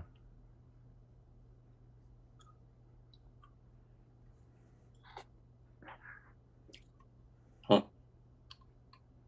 Yeah, if you have a physical keyboard, you can use the Option key to get the other characters. All right, okay.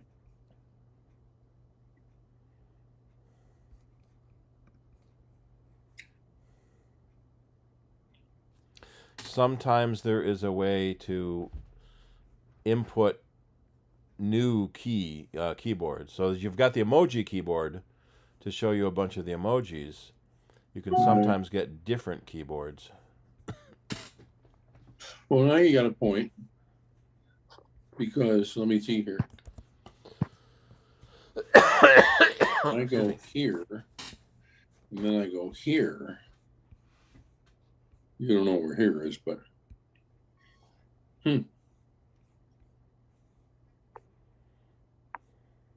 yes. What happens if I...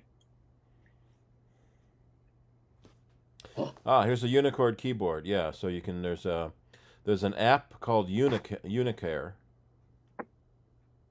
that gives you a keyboard with all the Unicode characters. So it gives you a whole list. So you'd have to scroll through the list to find the character you're looking for. It may not be any easier than tapping it and typing it several times. No. Oh, excuse me while I emote here. Found something good? I think I have just had a useful brainstorm. All right, we're going to get away from this. Documents, let's go here. Go here. Okay, now let's try this. Let me try. Want to share your screen, Charlie? What's going on is share my screen from an iPad. Yeah, there should be a share screen option. Might be So hiding. I need to go to Zoom. Yeah. And I need to, which is really kind of dark. And then right now you're sharing your screen. Yeah. So you may need to give me permission. Yep. And then I need to look for social gallery view. Hold on. Problem is that these things only last so long, and then they go away again. Whoops. All right. Chat, request line, back, folder, stick to that audio, raise hand. More things I don't want. Okay, nope.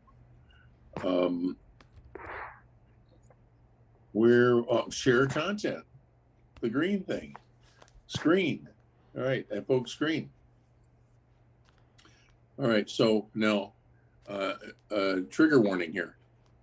What I'm doing is I'm in Pages in a document that I just, as the year goes by, I copy and paste quotes from news articles and so forth, whatever appeals to me. And then to separate the quotes, I put a dashed line under it. Now, are you now seeing a couple of those quotes on my keyboard and all that stuff? No, we're just seeing your name, Charles B's iPad. It's what are you seeing? I'm sorry. Just a black square with your name on it. Because I'm in Page. Like your camera's turned off. On the iPad now. Yeah, I don't think the share worked. Yeah. All right. Well, I won't beat the hell out of it, but I figured out what to do, because I use a series of dashes across the page to separate these quotations when I paste them into this document. All I need to do is go up to the previous line and oh, come on, stroke across it there until I've got it all highlighted, and then it says copy, and I copy it, and then I can put it down below the next quote too. Yeah.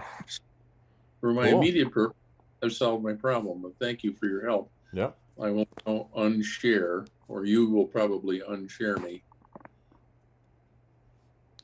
Let me go see if I can find Zoom here. There's Zoom. Okay, so I'm done. Your camera's back, yeah. Okay, I'm here. Yeah. That was fun. Cool. All right, well, it's about 9 o'clock. Shall we take a short break and rehydrate? And then anyone have any specific holiday gift things that we're going to talk about? I have one particular thing I was going to bring up in that session, which is whether we could somehow work in the sale of our club computer to somebody who wanted to give a pretty good computer to a child or other relation or whatever, anybody who could use it. So I'll let that percolate while I do a fluid exchange. All right. You want to talk us out, Shirley? You're muted, though. He is muted. She's muted and she doesn't care. Can you unmute her? I can ask her to unmute. I thought you could control those things. I can mute, but I can't unmute. Ah.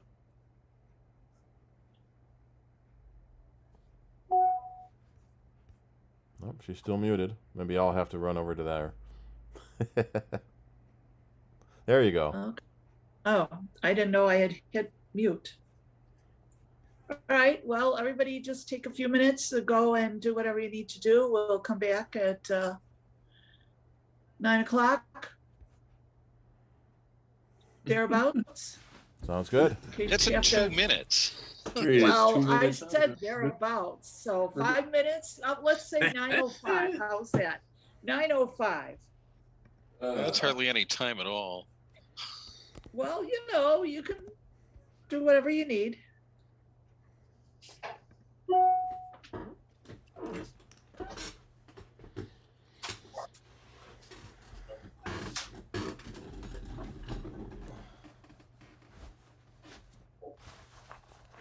See, that's the fun of being on the iPhone. I can just mute it, stop the video, and walk around and do what I need to do. I can go get a glass of water and carry it with me.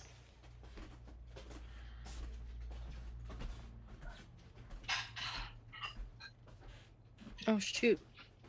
Again.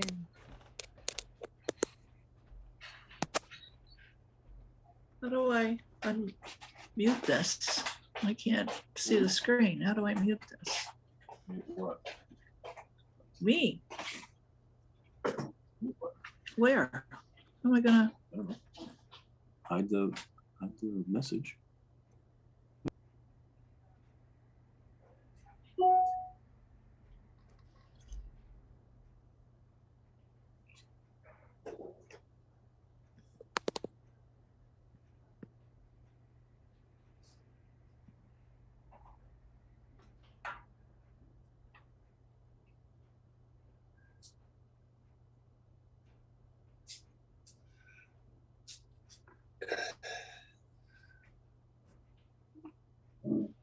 Oh, it's green.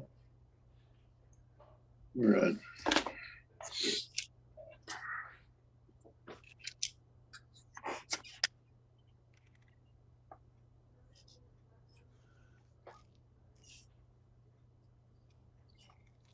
Shirley, do you ever go to Pittsburgh Dairy?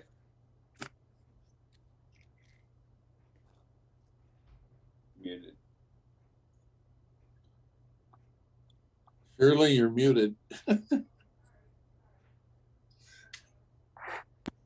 There we are. What did you say? Something about Pittsburgh Dairy? Do you go there often or at all? No, I have not been there recently. Have you, or what's going on there? Eating some fudge from Pittsburgh. Oh, I always say I'm going to go and get some Delicious. eggnog from them. And then I totally forget. What kind of fudge? Maple walnut. Oh, That sounds Very good. nutty. Very mapley. I'll show you what I've got. Here, I'll show you. This is cool if you haven't seen them. I gotta get them out. Have you seen the Halloween M&Ms? What are they, just orange and black? No, they're purple, orange, and green. Let's see. See? Can you those are Halloween M&Ms. Aren't they cool? very cool. I love Steve them. bought some peanut butter M&Ms, and they are very addictive. I'm like, You know, I bought a multi-pack that had the regular, the plain, and the peanuts in the little packs, you know, but I think I like Reese's Pieces better. I don't think the M&Ms are as peanut buttery. oh, well, if you've had enough of them, they are. They have that kind of salty, sweet taste, kind of like that, sort of like, have another one, have another one, have another one. I like the peanut butter cup pumpkin shapes because it's like a thin coating of chocolate, so you get like equal part chocolate and peanut butter, unlike peanut butter cups where you get like lots of chocolate on the outside and lots of peanut butter on the inside. So I like the pumpkin ones, and the ghosts, which are white chocolate ones. I wish I could buy the pumpkins all year. Well, that's what makes them special, is that you can only buy certain things at certain times of the year, you know? Because if you could buy everything all the time, it takes away the special, like, oh, I'm looking forward to getting those, you know, whatevers at that time of year. And then, you know, you load up on them as much as you can and they're gone till next year. I don't know. I went to Wegmans the day after Halloween thinking, oh, I'm actually in time to get some half price candy this year. And they'd already pulled it off the shelves. Like, what a waste. And that's what I asked the employee, and he went and he's like, no, my friend said he heard these other guys talking about how they pulled it. What a waste. It's like, so they weren't even selling it. They pulled it the day before, the day after. But that was at East Avenue, which is a tiny store. So has anyone been to any other Wegmans? Did they have Halloween candy after Halloween? Where does it go after they pull it? I don't know. Back to the warehouse, I guess. Yeah, but until next year? Well, No. if it's just regular candy, then it probably goes back on the shelf with the regular candy. But if it's got some Halloween logo on it or something, then it probably, there's some resale shop somewhere that, you know, that probably sells it. You know, sort of like, I don't know if you consider Big Lots a resale place, but No, Wegmans you know. or Tops, they would set up a separate thing where, you know. Yeah, sell it till it's gone. Yeah. Target does that too. I know. Yeah, I mean, other years I've seen Halloween candy. You know, they've got like a cart with the candy, and it's usually by the time I get there a week later, it's all the crappy stuff. You know, the good candy's gone, and it's just all that sugary stuff. So I know other Wegmans that sell it off. So I don't know if it's the size of this store or if it's just this year or what, because I never actually go to East Avenue. I hate it. Well, maybe because it's small, they just can't keep it hanging around. They've got to go right to Christmas, you know? It's like, I feel like this year that Thanksgiving is sort of a afterthought and that everything is geared towards Christmas. I wasn't quite ready for Christmas to be so prominent this year. Before Halloween was even here, it was like Christmas commercials and stuff. And I was like, wait a minute, you know, Yeah. I'm not in that mindset yet. You know, let's have at least one holiday before you go right over the other one to get right to Christmas, you know. But now it's like, oh, yep, Christmas is here. Forget about, you know, have some Thanksgiving on the way, you know. How about some turkey while you're going to do your Christmas shopping? You know, that's pretty much it. Of course, there's also the fact they keep talking about supply chain not being there for a lot of things and that you need to get stuff early. So, you know, which just means shop local for a lot of stuff too, right? Small Business Day is like the 27th, I think it is. So shop local. So, you know, depending on what you're looking for. Here shortly, we're going to get main engine cutoff. 2 minutes, 36 seconds. The state. What? You're just garbage. So, what was I going to say? I guess, yeah, Thanksgiving is only 2 weeks away.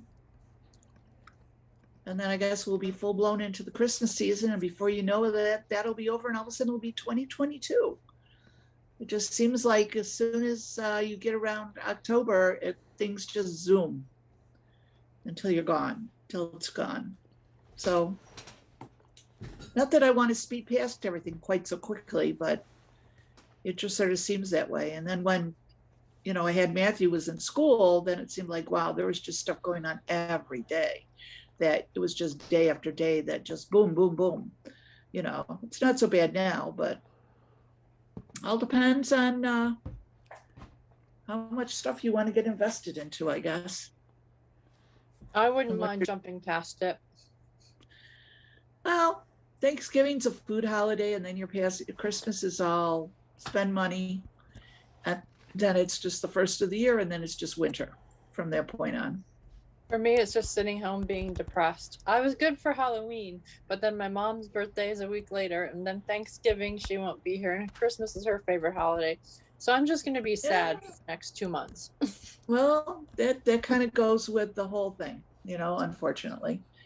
That, especially when it's around the holidays. My mom actually died the week before Christmas. So, you know, it took me a long time to kind of get over that. Yeah. My grandfather died a few days before Christmas. Yeah, so it does tend to, bring things up at certain times of years, depending on what happens. So, but my mom's been dead for 30 some years, so it's not quite that prominent in my life, but still, she never saw her grandkids. So that was the hardest part. Yeah. And now they're all old. Like, a couple of years, my daughter's going to be 40. I'm like, holy cow. And even she's like, where'd time go? And I go, I don't know. It just keeps on ticking away, minute by minute, second by second. 40 going on 20. That's Dorinda. Yeah, she's still trying to find herself. She was telling me she wants to go start doing Instacart. So I guess a quick way to make money, depending on if you want to drive to deliver stuff or you want to shop the stores or whatever it is, depending on what need there is for it. But I know someone who did it for a day. Like his first order, he was like all excited. He did this order and he got like an $8 tip or something. Then I didn't talk to him for, a little while, a couple of weeks. I'm like, oh yeah, how was that going? He's like, oh yeah, I'm not doing that anymore. So I don't know what happened, why he stopped. He wasn't making money or if it had something to do with COVID or what. But so he was all excited at first and then he stopped doing it. I'm like, why? I hear some horror stories about it where people, the typical, crappy customers will complain about any little thing and say they didn't get something, and then the company takes the money away from you. Well, that's the exception. There's always people like it's that. happening enough that it's becoming a well-publicized issue. Well, that depends on where you live too. There was one the other day about a restaurant that they were almost intimidated into becoming like a Grubhub spot. Grubhub started announcing that they delivered for this restaurant, and then they went to the restaurant and said, it'd be a shame if you lost all this business. You better sign up for us. And people would order stuff, and then in the app complain that it was wrong, and Grubhub would refund them, and so they get the food and their money. And then Grubhub goes along and takes the money away from the restaurant, and so the restaurant is out the food and out the money. And so it's becoming a big problem in all of those delivery apps. People are gaming the app to screw the people. But not everybody is like that. So you only hear the horror stories. Yeah, enough people that are doing it that are dropping out. Well, depends on how often people use delivery services versus, depends on where you live. Some places you're not right near those things. So once there's many times I've not gotten things, but once I didn't get the order at all. It's like 3 minutes away. Okay. 1 minute away. Okay. Oh, order delivered. And I'm like, no, it hasn't been. I didn't get it. So they had to have been here because it said 3 minutes, 1 minute away. And then they just kept my food. I walked all around the house and made sure they didn't drop it off at anyone else's door or anything. It just wasn't here. Yeah, I've read stories about bad drivers like that too. I just read one where the package was said delivered. They couldn't find it. They called the company. They said, well, we don't know what's going on. We'll send it to you again. And then he said he was watching the app and watching delivery trucks drive by his house.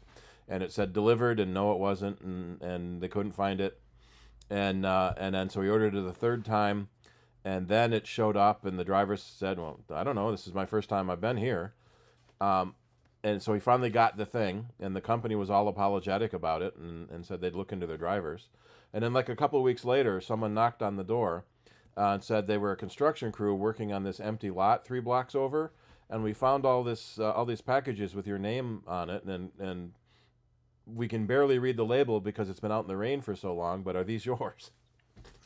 So the driver just threw it in an empty lot and marked it delivered because it was easier than finding a house.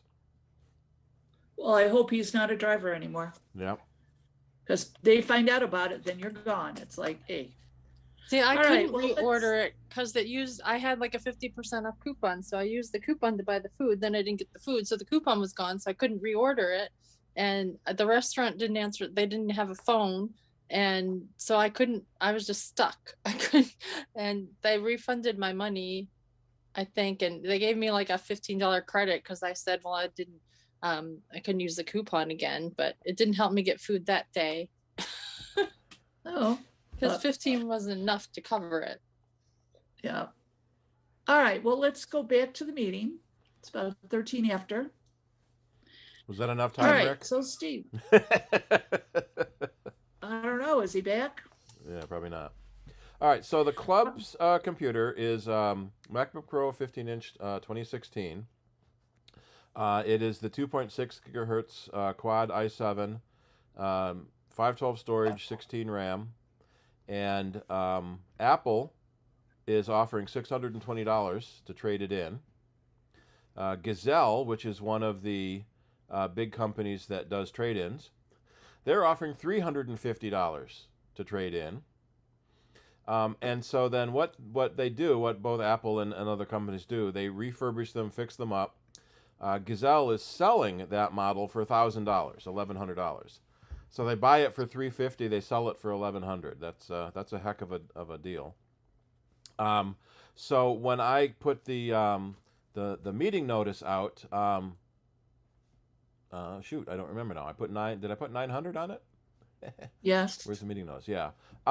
Figuring that if someone in the club wanted to buy it, that's a pretty good price for the power and of the computer itself. And if no one in the club wants to buy it in the next few weeks, I'll bring up the board meeting. We can put it on the public auction sites. Do you want to wait until the next meeting and then put it up right after that next meeting? That would give you like 4 weeks. Probably. Although if anybody's interested, and then yeah, don't know how many people would come to next month's meeting versus tonight. But yeah, we can wait for a few weeks. People will be watching the video through the month too. How much do you want for it? We were asking $9. $9. It's got a brand new battery in it. I just replaced the keyboard and battery a couple months ago. Boy, $9. That's a steal. Yeah. I can afford that. Put the specs back up. You had them up there a minute ago. I want to take a snap of this one.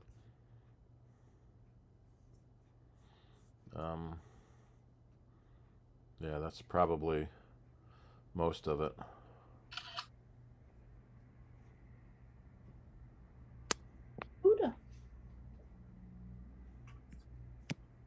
Yeah, it was a good, venerable computer. We got the 16-inch then because it was a quad processor, and the 13-inch was only a dual processor. And because we do all this video and audio stuff, we decided on the bigger processor.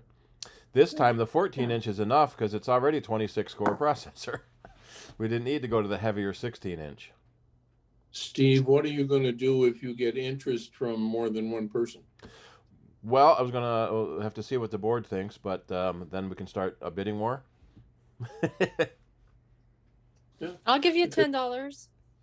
All right, we have $10. Do we hear 15? Yeah. Is that a 2016 year computer? Yes. Oh, okay.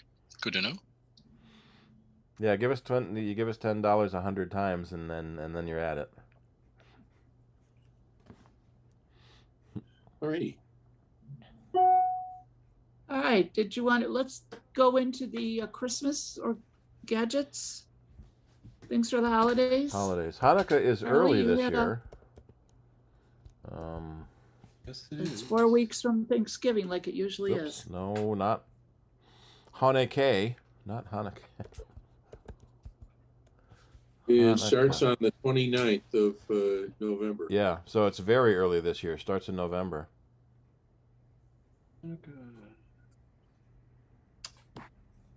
Yeah. Is that based on a certain time of year that it's a lunar falls holiday. on? Ah.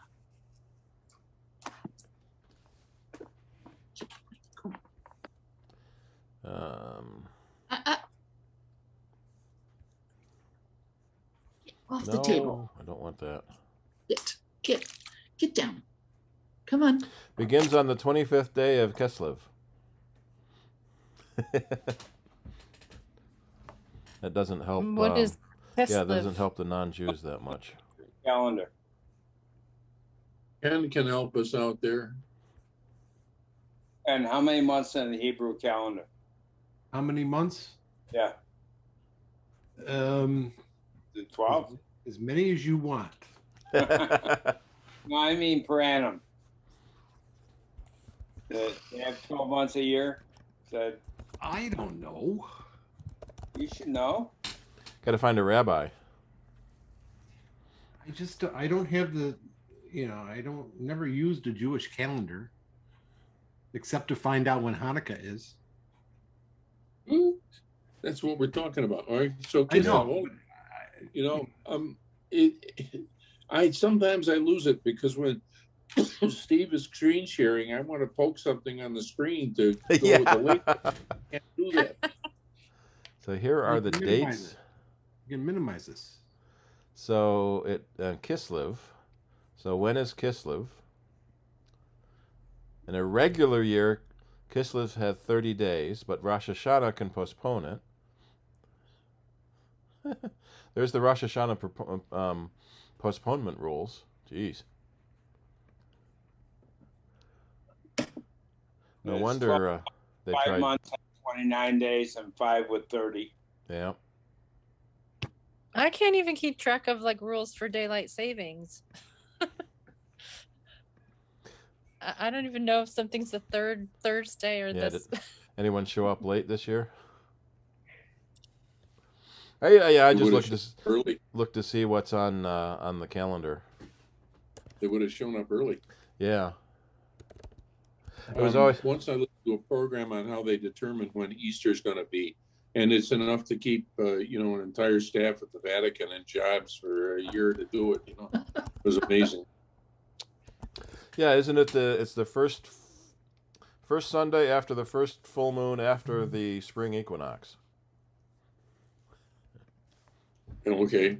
Yeah, the first Sunday after the first full moon after the March equinox.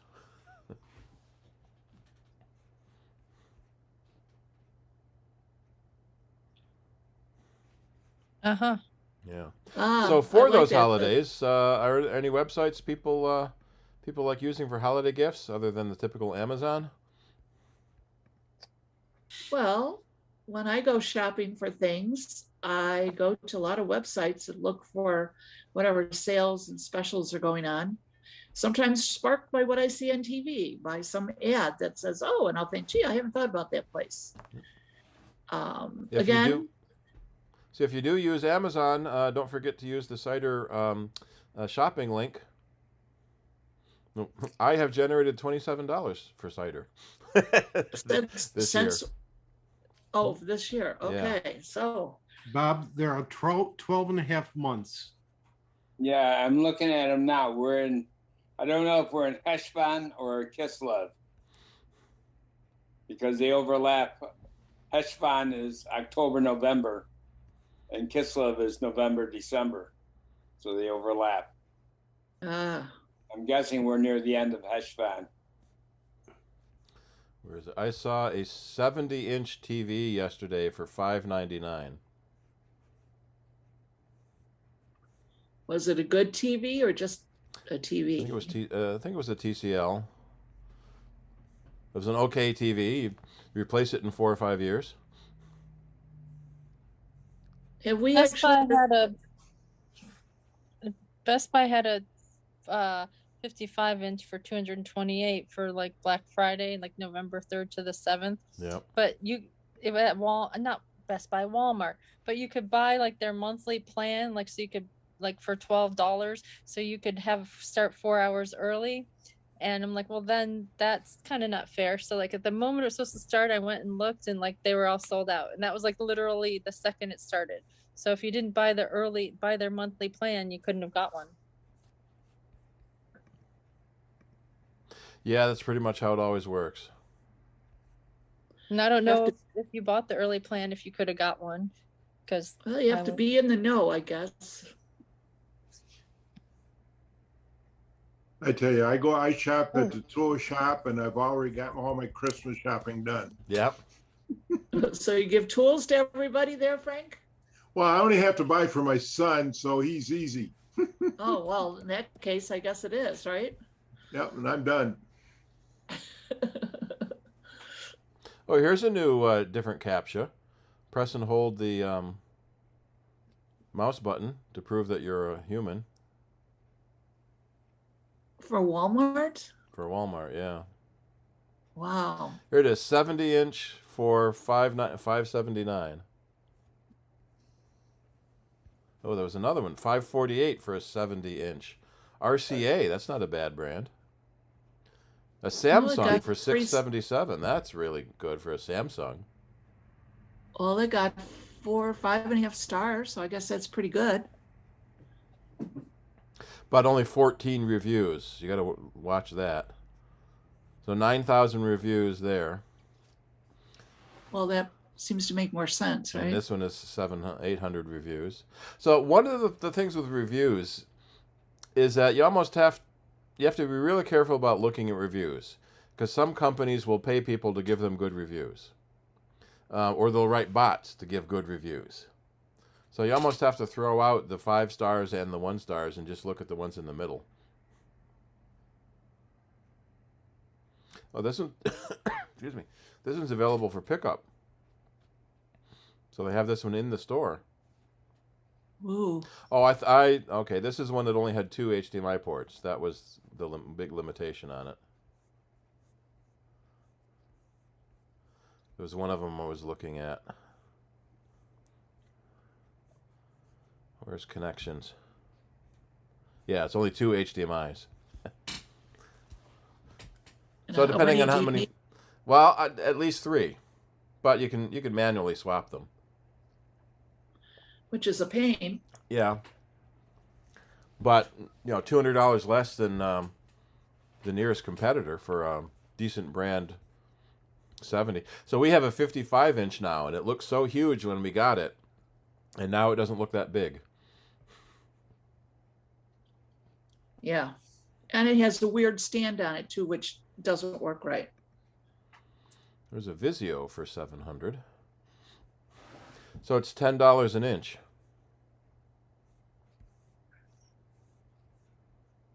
But a lot of these cheaper ones, they're kind of like bare bones, and they're last year's models. Yeah, and many of them don't have as many smart features, which I don't really care about. See, now, so here's a Vizio. It's got a ton of smart features, but you add the Apple TV, which I have anyway, and then you can get hundreds of other smart channels. So you don't necessarily need to have the streaming things in the TV.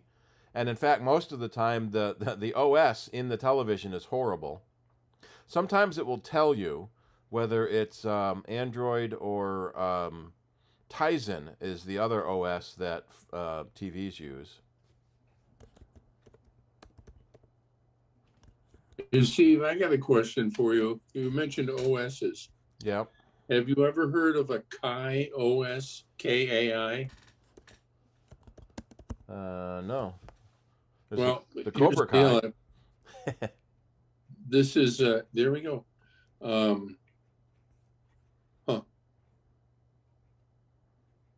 Yeah, that's exactly what happened.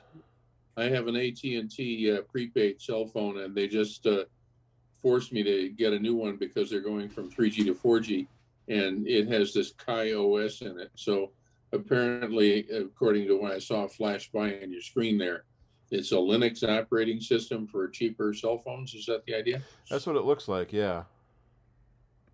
So maybe it's not junk. I don't know. Based on Linux, which is free. So, yeah, the mobile phone makers like it because they don't have to pay Google for Android, or they don't have to pay Microsoft for Phone OS. Right. Based out of Hong Kong.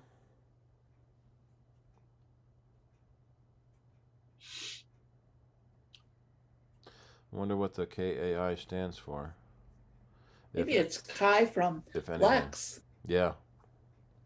He's floating in space. I just pronounce it chaos, but it's whatever. Yeah. Chaos. Chaos. Yeah. But to be honest with you, the thing is not ditzy or unreliable or anything. It's just I'd never heard of it before.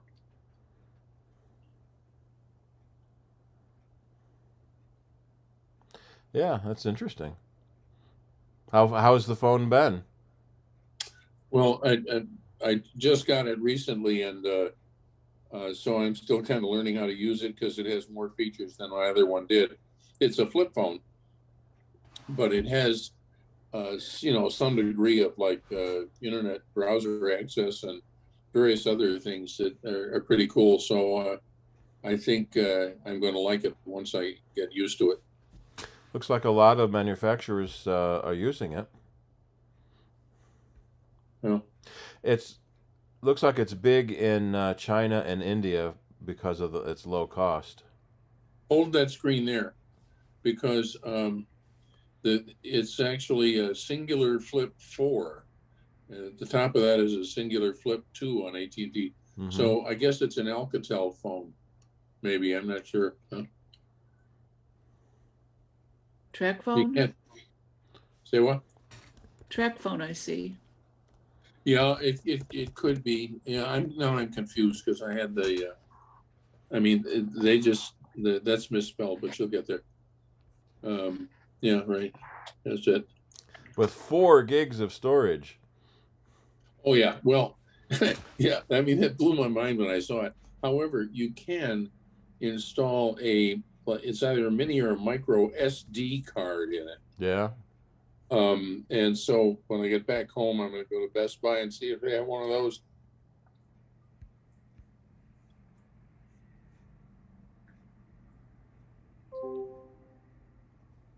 Yeah, if you don't need, if you use your phone to actually make phone calls, it looks pretty good. Yeah, and it also has, and I haven't played with it yet, but it has the, what the hell would you call it? I would call it psychic text feature, but predictive. Predictive text, So, yeah. In other words, where it's the kind of phone where you have to punch the button once for the first letter or twice for the second letter or something like that. But when you do that stuff, the bottom of the screen also shows the choices and you can toggle across those. But if you get into the predictive thing, it probably gets a lot easier to text with as long as you don't care what you're saying. I feel like that, Charlie, as long as you don't care what you're saying. Really? There's nothing more annoying than sending somebody a text and finding that it misspelled your words and having to keep kind of correcting it to say, that's the word I meant. That's not what, and then have it do it again and then go, what is wrong with this?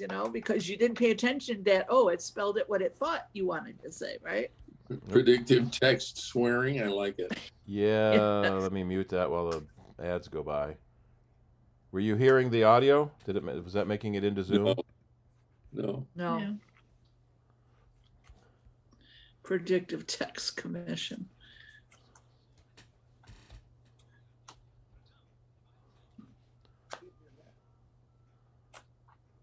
Pig. I'm not hearing that. You're not getting the audio? No. All right. No. So how do I send the audio? The audio. I'm hearing the audio. Odd. Audio's going. Well, I guess out. we would have to look it up ourselves. History of the predictive text swearing. Yeah, Armstrong and Miller, British comedy troupe was amazing. I know. I'll paste it into the Zoom chat. It's similar to the ducking iPhone call meme that went around for a while. Ducking. When I type, something UCK, I do not mean duck. Right. I know. All I got to do is get the darn chat down again. Here, we'll be all right. Oh, I know what it is. My Zoom input has got to be set to a different audio source. What is my audio set to? Yeah, I have to set it differently for Zoom. I have two audio sources. One is the computer and one is my speaking. All right. Okay. Yeah. All right. Well, thanks for doing that. Yeah. That's now up YouTube, the YouTube app on my iPad. So after the meeting's over, I will enjoy that one. Yeah, there was a whole meme on ducking iPhones. How to stop your ducking iPhone from autocorrecting to duck.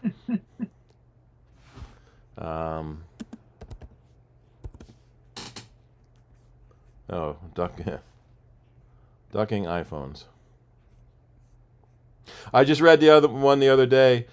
Guy sends a text to his buddy. He said, "I'm really sorry, but I have to come clean. For the last 6 months, I've been borrowing your wife 3 or 4 times a day, and I just can't live with it anymore, and I have to let you know." And then 5 minutes later, it's, "Oh wait, I meant Wi-Fi, not wife." Ah, there we go. Yeah, I'm tired of your shirt.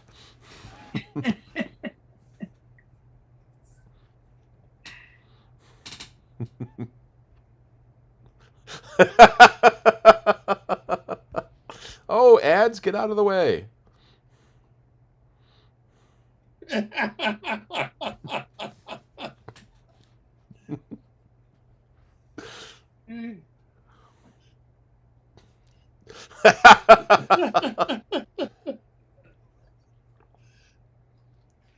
Oh, more God. ads. Why is Ghostery not blocking the ads? Allow. Oh, okay. I have to allow new privacy in Safari. I have to allow a plugin to access a page. Now Ghostery can block the ads on the page. The next ads. Yeah. All right. Well, all right. Yeah. So we got sidetracked again.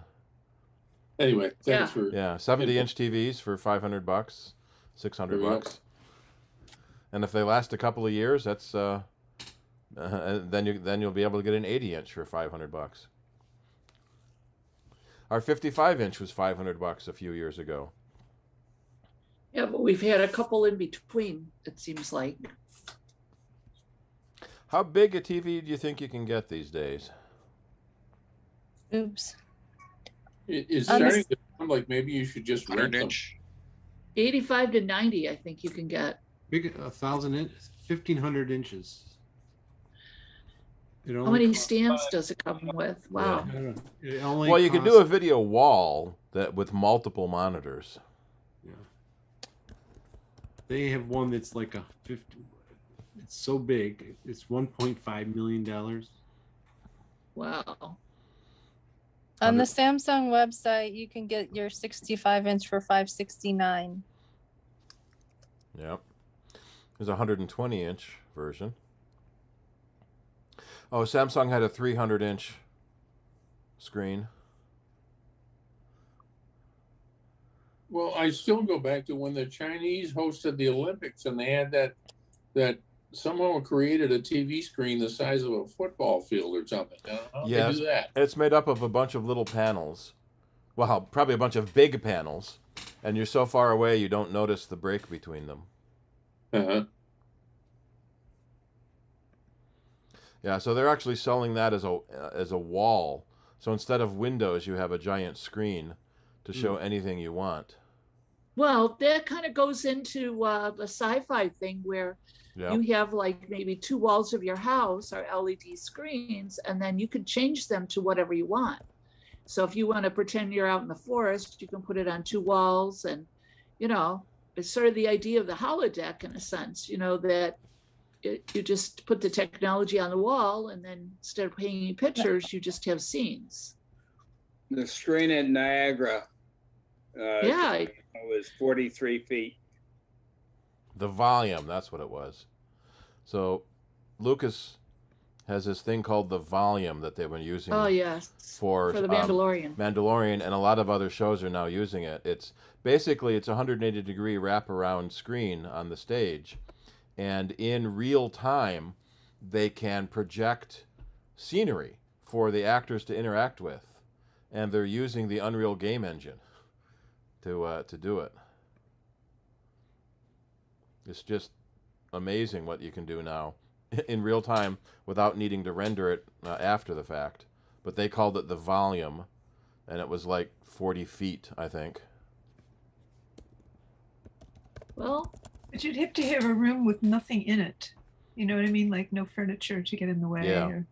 75 feet across and 20 feet tall. 270-degree wraparound stage.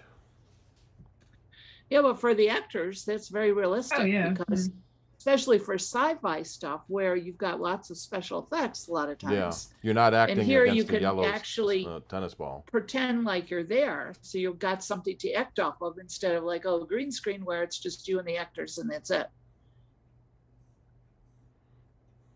Speaking of which, The Mandalorian is going to restart, isn't it? December, is it? I think. Book of Boba Fett. That's, yeah, December. That's not The Mandalorian, though. Well, that's just the spin-off series. December 29th. Yep, Disney Plus. Friday is Disney Plus Day. All the movies that were out in the theaters are going to be on Disney Plus. What is The Mandalorian? Oh, it's a very good series. It's based on Star Wars. Series, but what is within the series? What's the Mandalorian? Well, they're a race of people. The only Mandalorian we knew from the show was Boba Fett, who was a bounty hunter that tracked down Han Solo. As a race of people. A religious sect. Well, that turns out to be stranger from what was shown in The Mandalorian season 2. He's in an odd religious sect, because then Bo-Katan came in and said his teachings were crazy and went against the real teachings of the real Mandalorian people.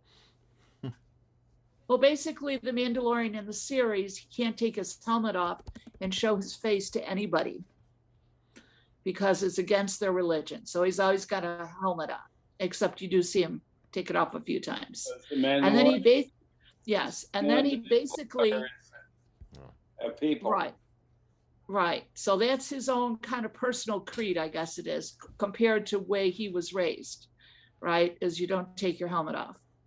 And then he goes on these, he's supposed to, as a bounty hunter, he was supposed to capture the child, which was this alien, green Yoda,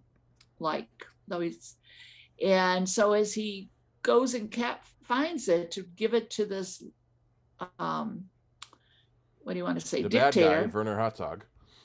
Yes, he goes on and finds a kinship with the child and decides to protect him from everybody so he can return him to the Jedi, because that's where he feels that the Jedi will train him, and then he's done with his responsibility. So it's basically following him with the child as bad guys want the child, especially the Empire.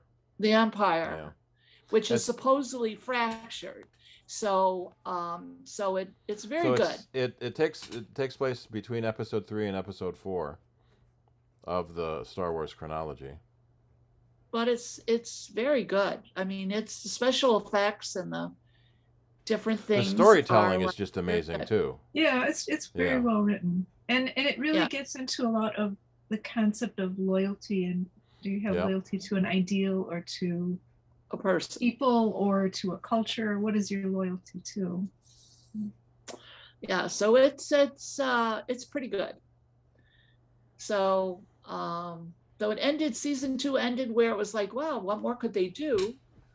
But so now, Ming-Na Wen and Tecumseh Tamara Morrison are doing the spin-off with Boba Fett and Fennec Shand. Right. And one interesting thing that they did that doesn't happen a lot is Katie Sackhoff voiced Bo-Katan in the animated series, and they actually brought her in for the live action series.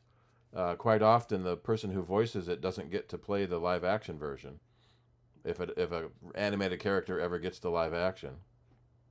Well, she's pretty well known in sci-fi circles, so I could see why they brought her in. So yeah, it'll be interesting. But Friday is Disney Plus Day, and I guess they're having Disney Plus for 3 months for $1.99 as a special deal. And but they're going to be showing like Black Widow and the 10 Rings, Jungle Cruise. $1.99 a month. So instead of 2 weeks free trial, you get $1.99 for a month. Yeah, but in a month you can see a lot of shows. Yeah. That's all. I don't use the all the notifications capabilities on my Mac, on my Apple stuff, but if you were to get into those special offers, I can see where that could be very handy to, like, as soon as you sign up for one, plug it in for when you got to shut it off. You know. Yep. Yeah. You binge the shows you want to watch and then cancel that one and move on to the next one. Yeah, I find Disney, because it has such a long reputation of all the old time movies they've made over the years, the whole thing. They don't have everything I would like on it yet, which everybody my age, they all want to watch The Wonderful World of Disney, and they don't quite have that. But a lot of these, Marvel and Star Wars shows, they're having their own special shows just on Disney Plus, like Loki and the Falcon and the Winter Soldier, the Mandalorian. The Simpsons are on there now, where you can watch all 40 seasons of The Simpsons. 700 A lot episodes. of the new movies are all on there. I would say Soul is a very good movie if you're into jazz. It's got John Baptiste, who does the music for Trevor Noah's show. He won a Grammy for his music on the show, on the movie. Oh, I think he does music for Stephen Colbert. Stephen Colbert, yeah. Yeah. Yes. Oh, he's but good. I like him. Yeah. Yeah. But they made the character's hands just like his to show him playing the piano. So he definitely does all the music on it. It's really good. Again, if you like jazz, that's a really good movie to. I gotta say, that's tempting. $2 a month for 3 months. Yeah, take it for a month. Oh, 1 month. Watch a bunch of stuff. Then it's only $8 a month after that. I pay $7.99 a month, and I think that's pretty good because, like I said, you get all these movies on it. If you're the regular Disney movies, like Jungle Cruise is really good. And Disney does have a deal with Hulu and ESPN for $13 a month. So if you also subscribe to Hulu, you basically get ESPN for free for that $13.99 a month. For $8 for Disney and $7 for Hulu. See, I never watched ESPN, and not really Hulu either, so it wasn't worth it for me to get the other two. Depends on what you're into, or whether it's worth it to you. But Shang-Chi, the 10 Rings, that was a very good movie. Black Widow was very good. Jungle Cruise was actually not bad with The Rock. And these were all recent movies. So very recent. Yes. That actually is causing a problem with some of the actresses, especially in Black Widow. They solved that problem. Yeah, but some of the studios are releasing, especially if they own their own streaming channel. So HBO has been doing it, Disney's been doing it. They're releasing a brand new movie onto streaming and theaters. So they're not doing that anymore. You don't have to go to the theater. You can watch it for streaming. But a lot of the actors, their pay deals are based on box office, not based on streaming. And so what's her name from Black Widow, Scarlett Johansson, claimed that she lost millions of dollars because she got her $50 million. Yeah, Disney put it on streaming instead of box office. So now it's up to the actors to get a cut of streaming too, not just a cut of the box office if they want. If they want, if they're big enough. after that, they went and kind of changed it because now I see the ads say in theaters only for many of these movies For now. some things, yeah. For something, it's mostly for But- studios that don't have their yeah. own streaming network. But Yeah, HBO does the same thing. HBO will show things right Yeah. when they're released to theaters. Yeah, It also may HBO have Max. to do briefly with the pandemic and theaters not being open or something. Yeah. Well, and that changed. And Yeah. Well, that was the thing with Black Widow. Black Widow was supposed to come out that spring of 2020.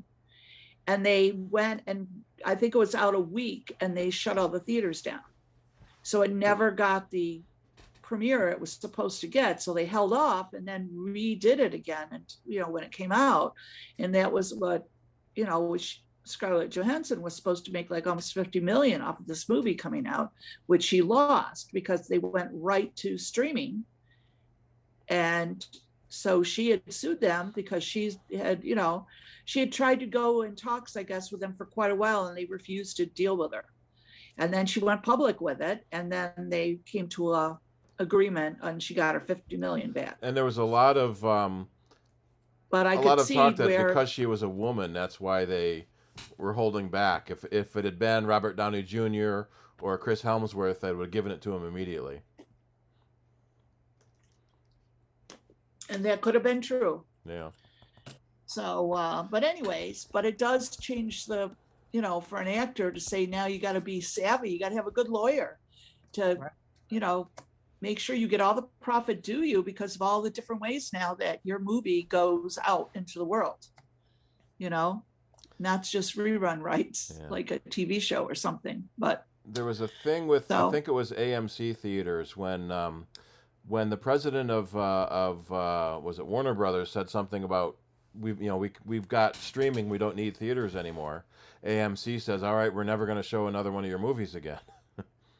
Whoa. Because the theaters depend on the movies to draw people in. In fact, that's one of the unknown secrets in the movie business is that the theater makes money on concessions. They don't make any money on the movie itself. The studio makes all the money on the movie. So that's partly why your concessions are so expensive, is because that's where the theater makes the movie. So if the big movies don't come to the theaters, there's nothing to get people there to buy concessions. So the theater businesses are closing down the number of theaters they have open, and some of them there have been several bankruptcies in the theater business. We're also starting to see, back to our gift idea, is gift cards, where you can get a gift card for Netflix or Xbox Game Pass, the Apple App Store. So you can get gift cards for non-physical stores these days as well. So if you want to give someone, a subscription for Netflix, give them, you can give them a gift card for 6 months or something like that. You can often that's see a those really at the good idea kiosks. for the supply chain problems. Yeah, especially for people that you don't know what to get them, or they're not local enough to you. You can email. You can do a digital gift card too. Although a friend, Rick, did you notice that Kevin got like 4 gift cards to the same bunch of restaurants because everyone bought that 4 restaurant gift card? Yeah. Oh, you can even design your own gift card and put your own picture on it. There you go. So you can give your friend a picture of you with a gift card. You Well, do you a could do picture it. of that. Yeah, You could picture do of a them. holiday picture. Yeah. Christmas Yeah, that's tree. a good idea. That's your Christmas card, and you put a gift card in it too. Yeah. That's kind of nifty. And how much do they charge for that? Who knows? Or, I haven't found a price on it yet. because obviously it's your picture that you're putting on there that all you have to do is download and they print it, right? Well, let's take a look at that one where custom gift card library.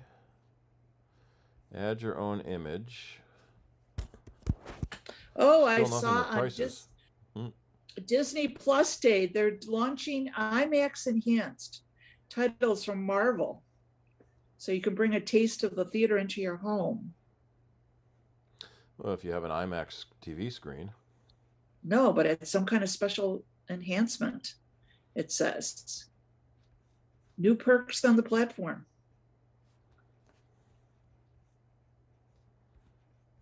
Let's see. Happy birthday. You can also watch Home Alone. Added value. How much are they going to charge you to do all this? If you have to dig this far to see how much the cost is, it's probably going to be expensive.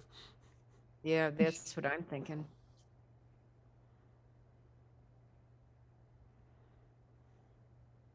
Or it's free. Yeah. So they got to make their money somehow. I don't know. Well, you're saying it's a Visa card? This is a gift card for certain stores. But is it sponsored by Visa? This one, I don't know. This doesn't look like a Visa card. Oh, okay, so you moved away from the one you were on with Visa. Because I was going to say with Visa, they charge the merchants anyway. So it looks like they have Visa and MasterCard gift cards too. If you get those like in a retail store, they charge like $6 for the card.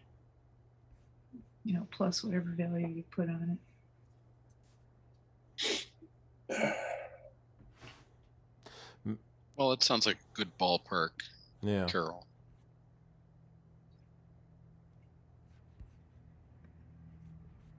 But yeah, so there are a bunch. When I just Googled gift cards and I found a bunch of different companies doing multiple different gift cards.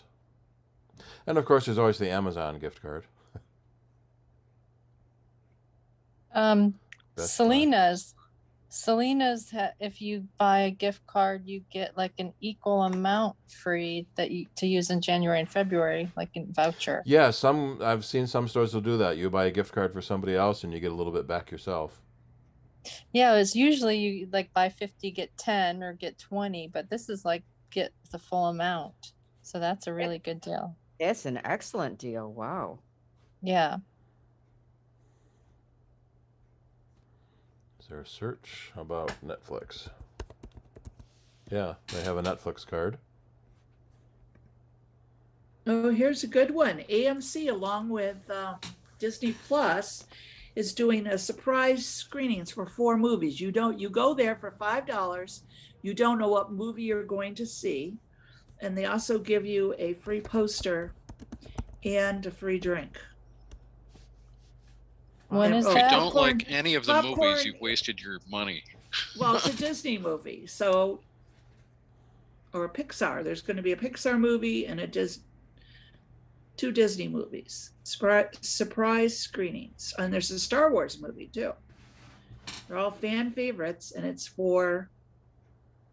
on Friday. It says $5 per screening. That's very reasonable. $5 per screening. Plus, like I said, you get a short that goes with it, and you get a poster and a drink and popcorn for $5. Wow. So for $5, that's pretty good. A movie, a drink, popcorn, a poster.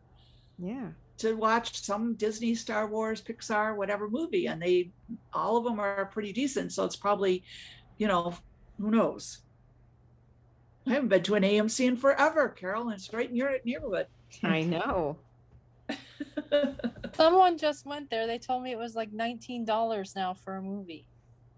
Oh, that depends on what day and what time. Like, yeah, it can be at least $11 or $12 during the day. So for $5, I'm willing to drive to Webster. Yeah, when we went to the 3D IMAX, that was almost $20 a ticket because it's already IMAX and 3D.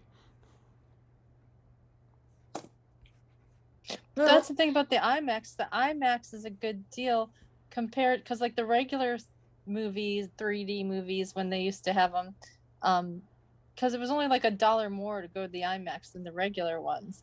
It was like so relatively speaking, the IMAX was a good deal compared to what their regular price was for the regular movie.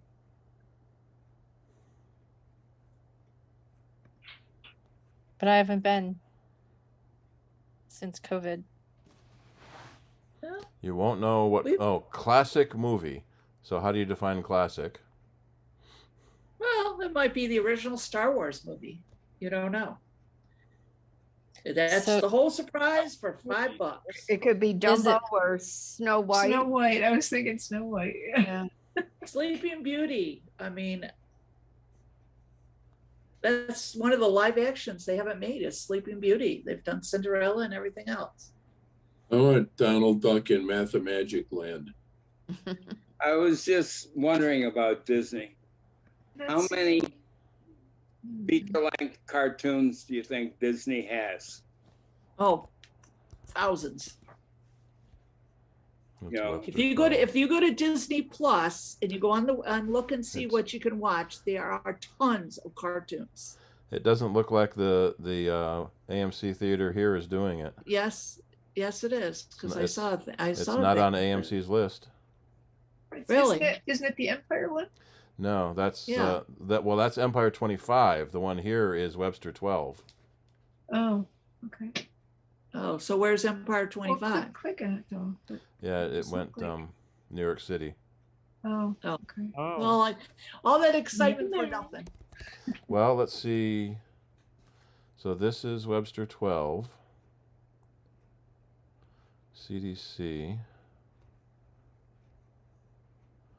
Yeah, this is just the general Webster Theater information. Yeah, they would show that if they were going to do it. Yeah, I was on the... That's a good deal. They would definitely advertise that. Yeah, Empire 25 is... Empire State. 25 theaters in one... 25 screens in one theater. Wow. A couple of years ago, we went to... they had the Philharmonic play the music to... I forgot if it was Star Wars or... Yeah, I think they had Star Wars. They've done Harry Potter. They've done and they're kind of different neat. movies. Yeah. It's sometimes neat seeing those old movies on the big screen again. White Christmas. They could do that. Why not? The Regal's always doing classic movies. Buffalo's not doing it either.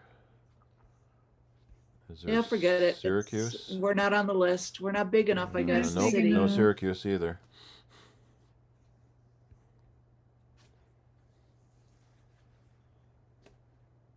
Clifton. Oh, well. It's pushing 10 o'clock, and I'm going to have to say goodnight to you all. It's been wonderful to see you and talk with you. And very good, Charlie. And I enjoy the rest. May see you next Wednesday. Will you think you'll be home by next Wednesday or not? Are you going to be there another week? No, I'm going to be somewhere else next Wednesday. Okay, you're a traveling fool right now then. I am. Yeah. Good night. Right, good night, Charlie. Safe travel. All right. Good night. Good night, guys. Charlie. All right, and Good we'll night. see Yeah. you Oh, next it is week. 10 o'clock. Wow. Yeah.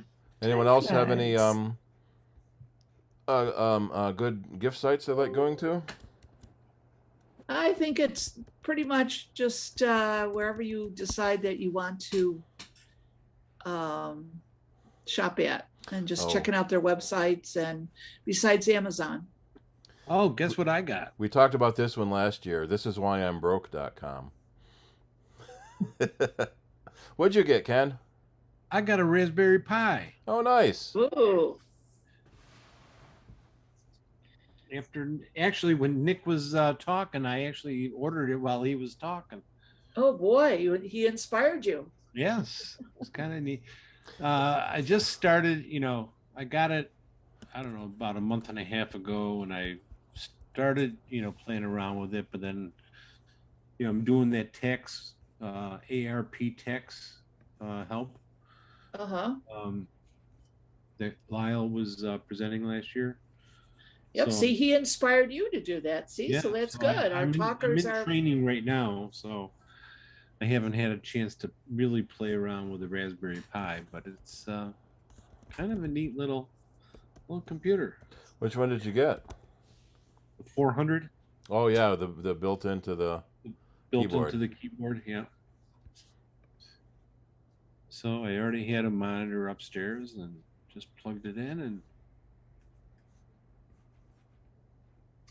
Well, that's your Christmas present for yourself, huh? my Hanukkah present. Oh, Your Hanukkah present, that's right. My Hanukkah present. So You gotta get 6 more. Yeah, Right. one for every day. More. 8 days. Well, you Oh, get a 8 cable. You get a cable on day 1. You get the box on day 2, and It even Different- comes with a. It even comes with a book. yeah. How you to tell you how to program, how you set everything up, and you know it's a pretty good book too. So Is the Raspbian OS? The whole thing Raspberry for $100. Pi mouse. Raspberry Pi mouse. Oh, it's got a lot of stuff with it. Yeah, I got For a $100 even. for $100. Yeah. And what are you going to do with it then?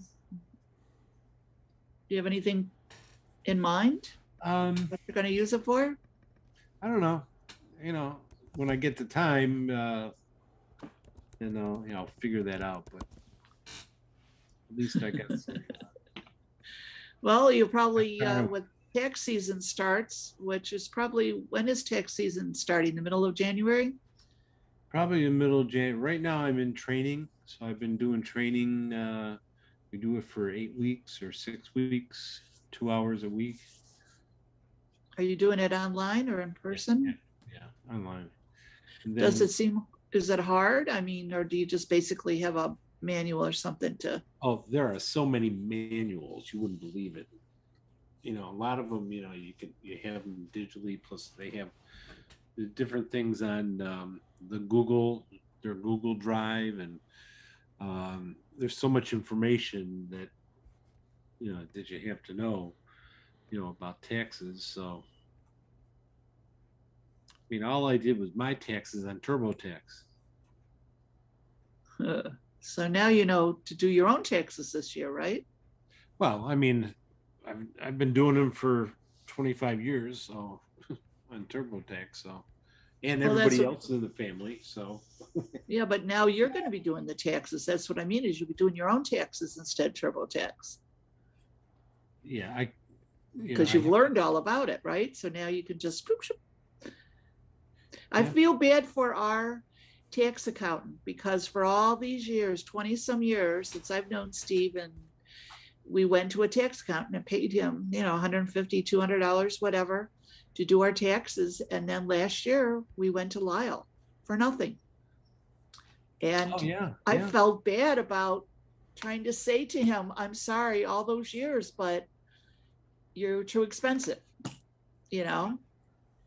and I'm, Where'd you go? Was that all? Well, we Through have this ARP, guy's name, yeah. Oh, Ramesh. Ramesh Yeah. Singla. Was He's in- virtual? What now? Was it virtual or in person? In person, we've always gone. But I went out to Lyle's house last year to do it because we knew Lyle and he had me. And because you couldn't go to the, wherever you're going to have your taxes done, he just said, come out to his house. So I went out to his house. But, Here's a Raspberry Pi otherwise, project for you. A robot. Yeah. and clean your floors. You got to buy the robot, and that's actually, you can get some that weren't that expensive. And I It didn't could bring you a realize. drink. I didn't realize how much stuff there is for Raspberry Pi. Yeah. Again, you got to figure out what you want to do with it, and then. Yeah. Yeah, if In you get between, a yeah. robot to clean your house, then you got to clean the robot.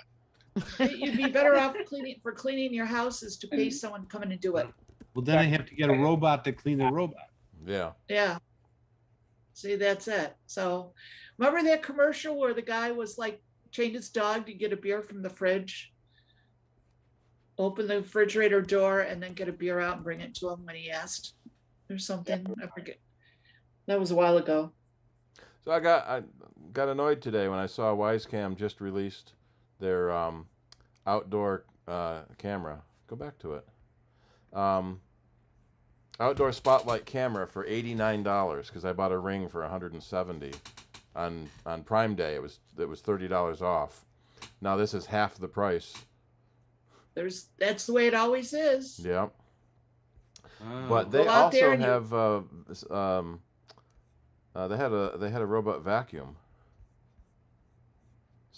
There it is. For like, the third the price of the iRobots. The problem is they're so small. You have to empty them often. Well, yeah, we have like cats, which means every 15 minutes you'd be emptying it. Wise has been putting out so much stuff in the last year. Yeah. And if they're really good, they take security seriously. And they're half the price of the bigger ones. These Wise cams, $20. Oh, the Wise Cam 3 that has zoom on it. The regular Wise Cam 2 is $20 for a internet-enabled webcam. 30. It's only 35, and that has a zoom to it. Yeah. Included.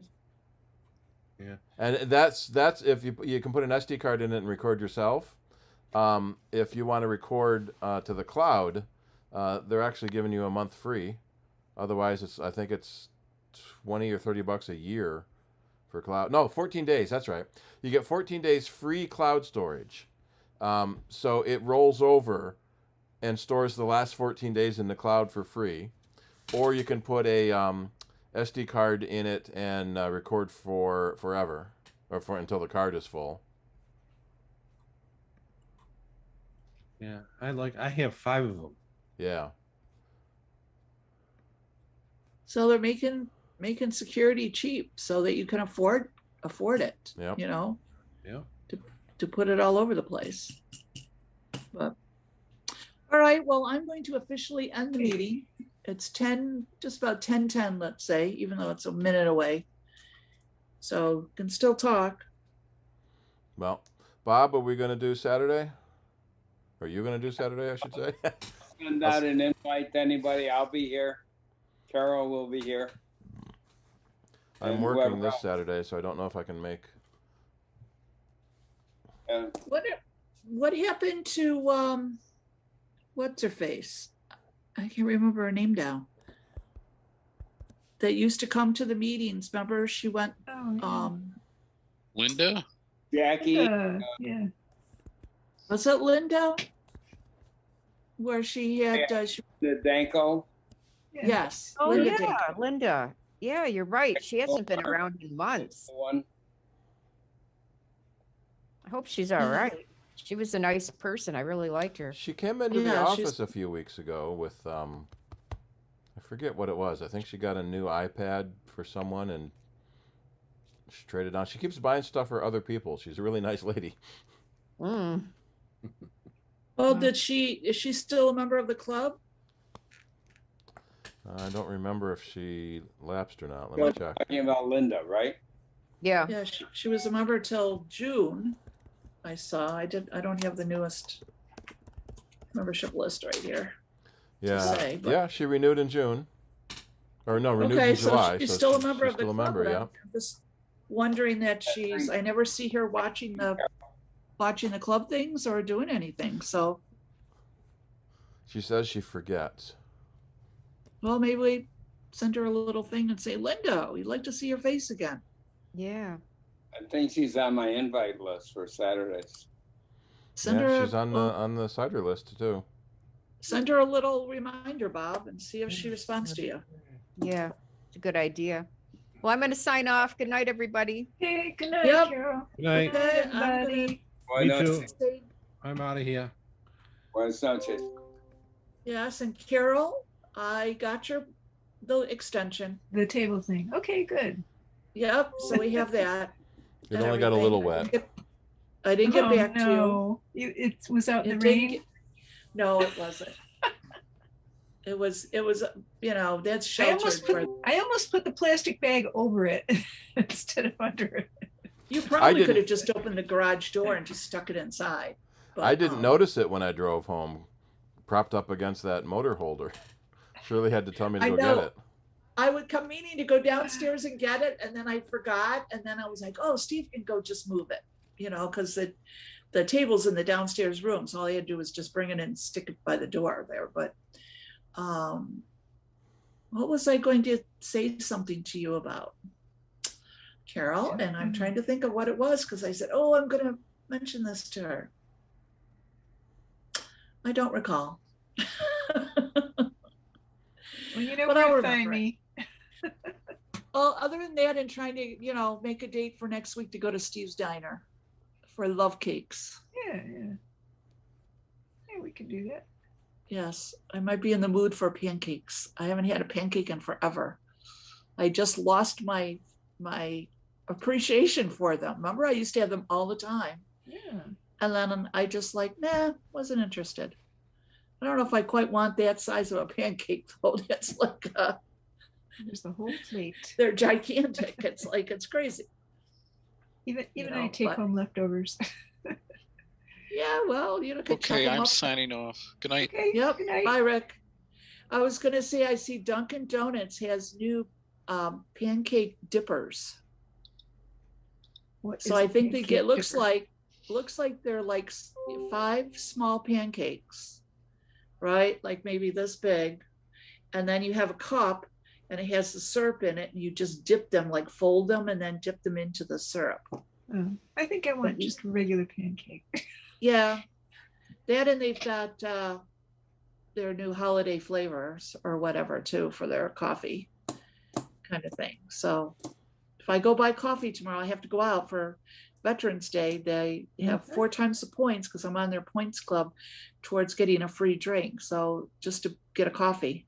So I'm like, okay, I'll go buy a coffee from Dunkin' tomorrow. See how long it takes me to actually get it. I order it at home. I drive up and I'm like, well, we still haven't made it yet. It's like, ay. But anyways, all right. Well, I'll talk to you later then. Yeah, we'll right. look at the calendar and we'll figure out a day. We can do coffee. Yep. All right. Well, Alrighty. I'm leaving. Yep. All right. Good night, all. Good night, everyone. Bye. Good night, Tim.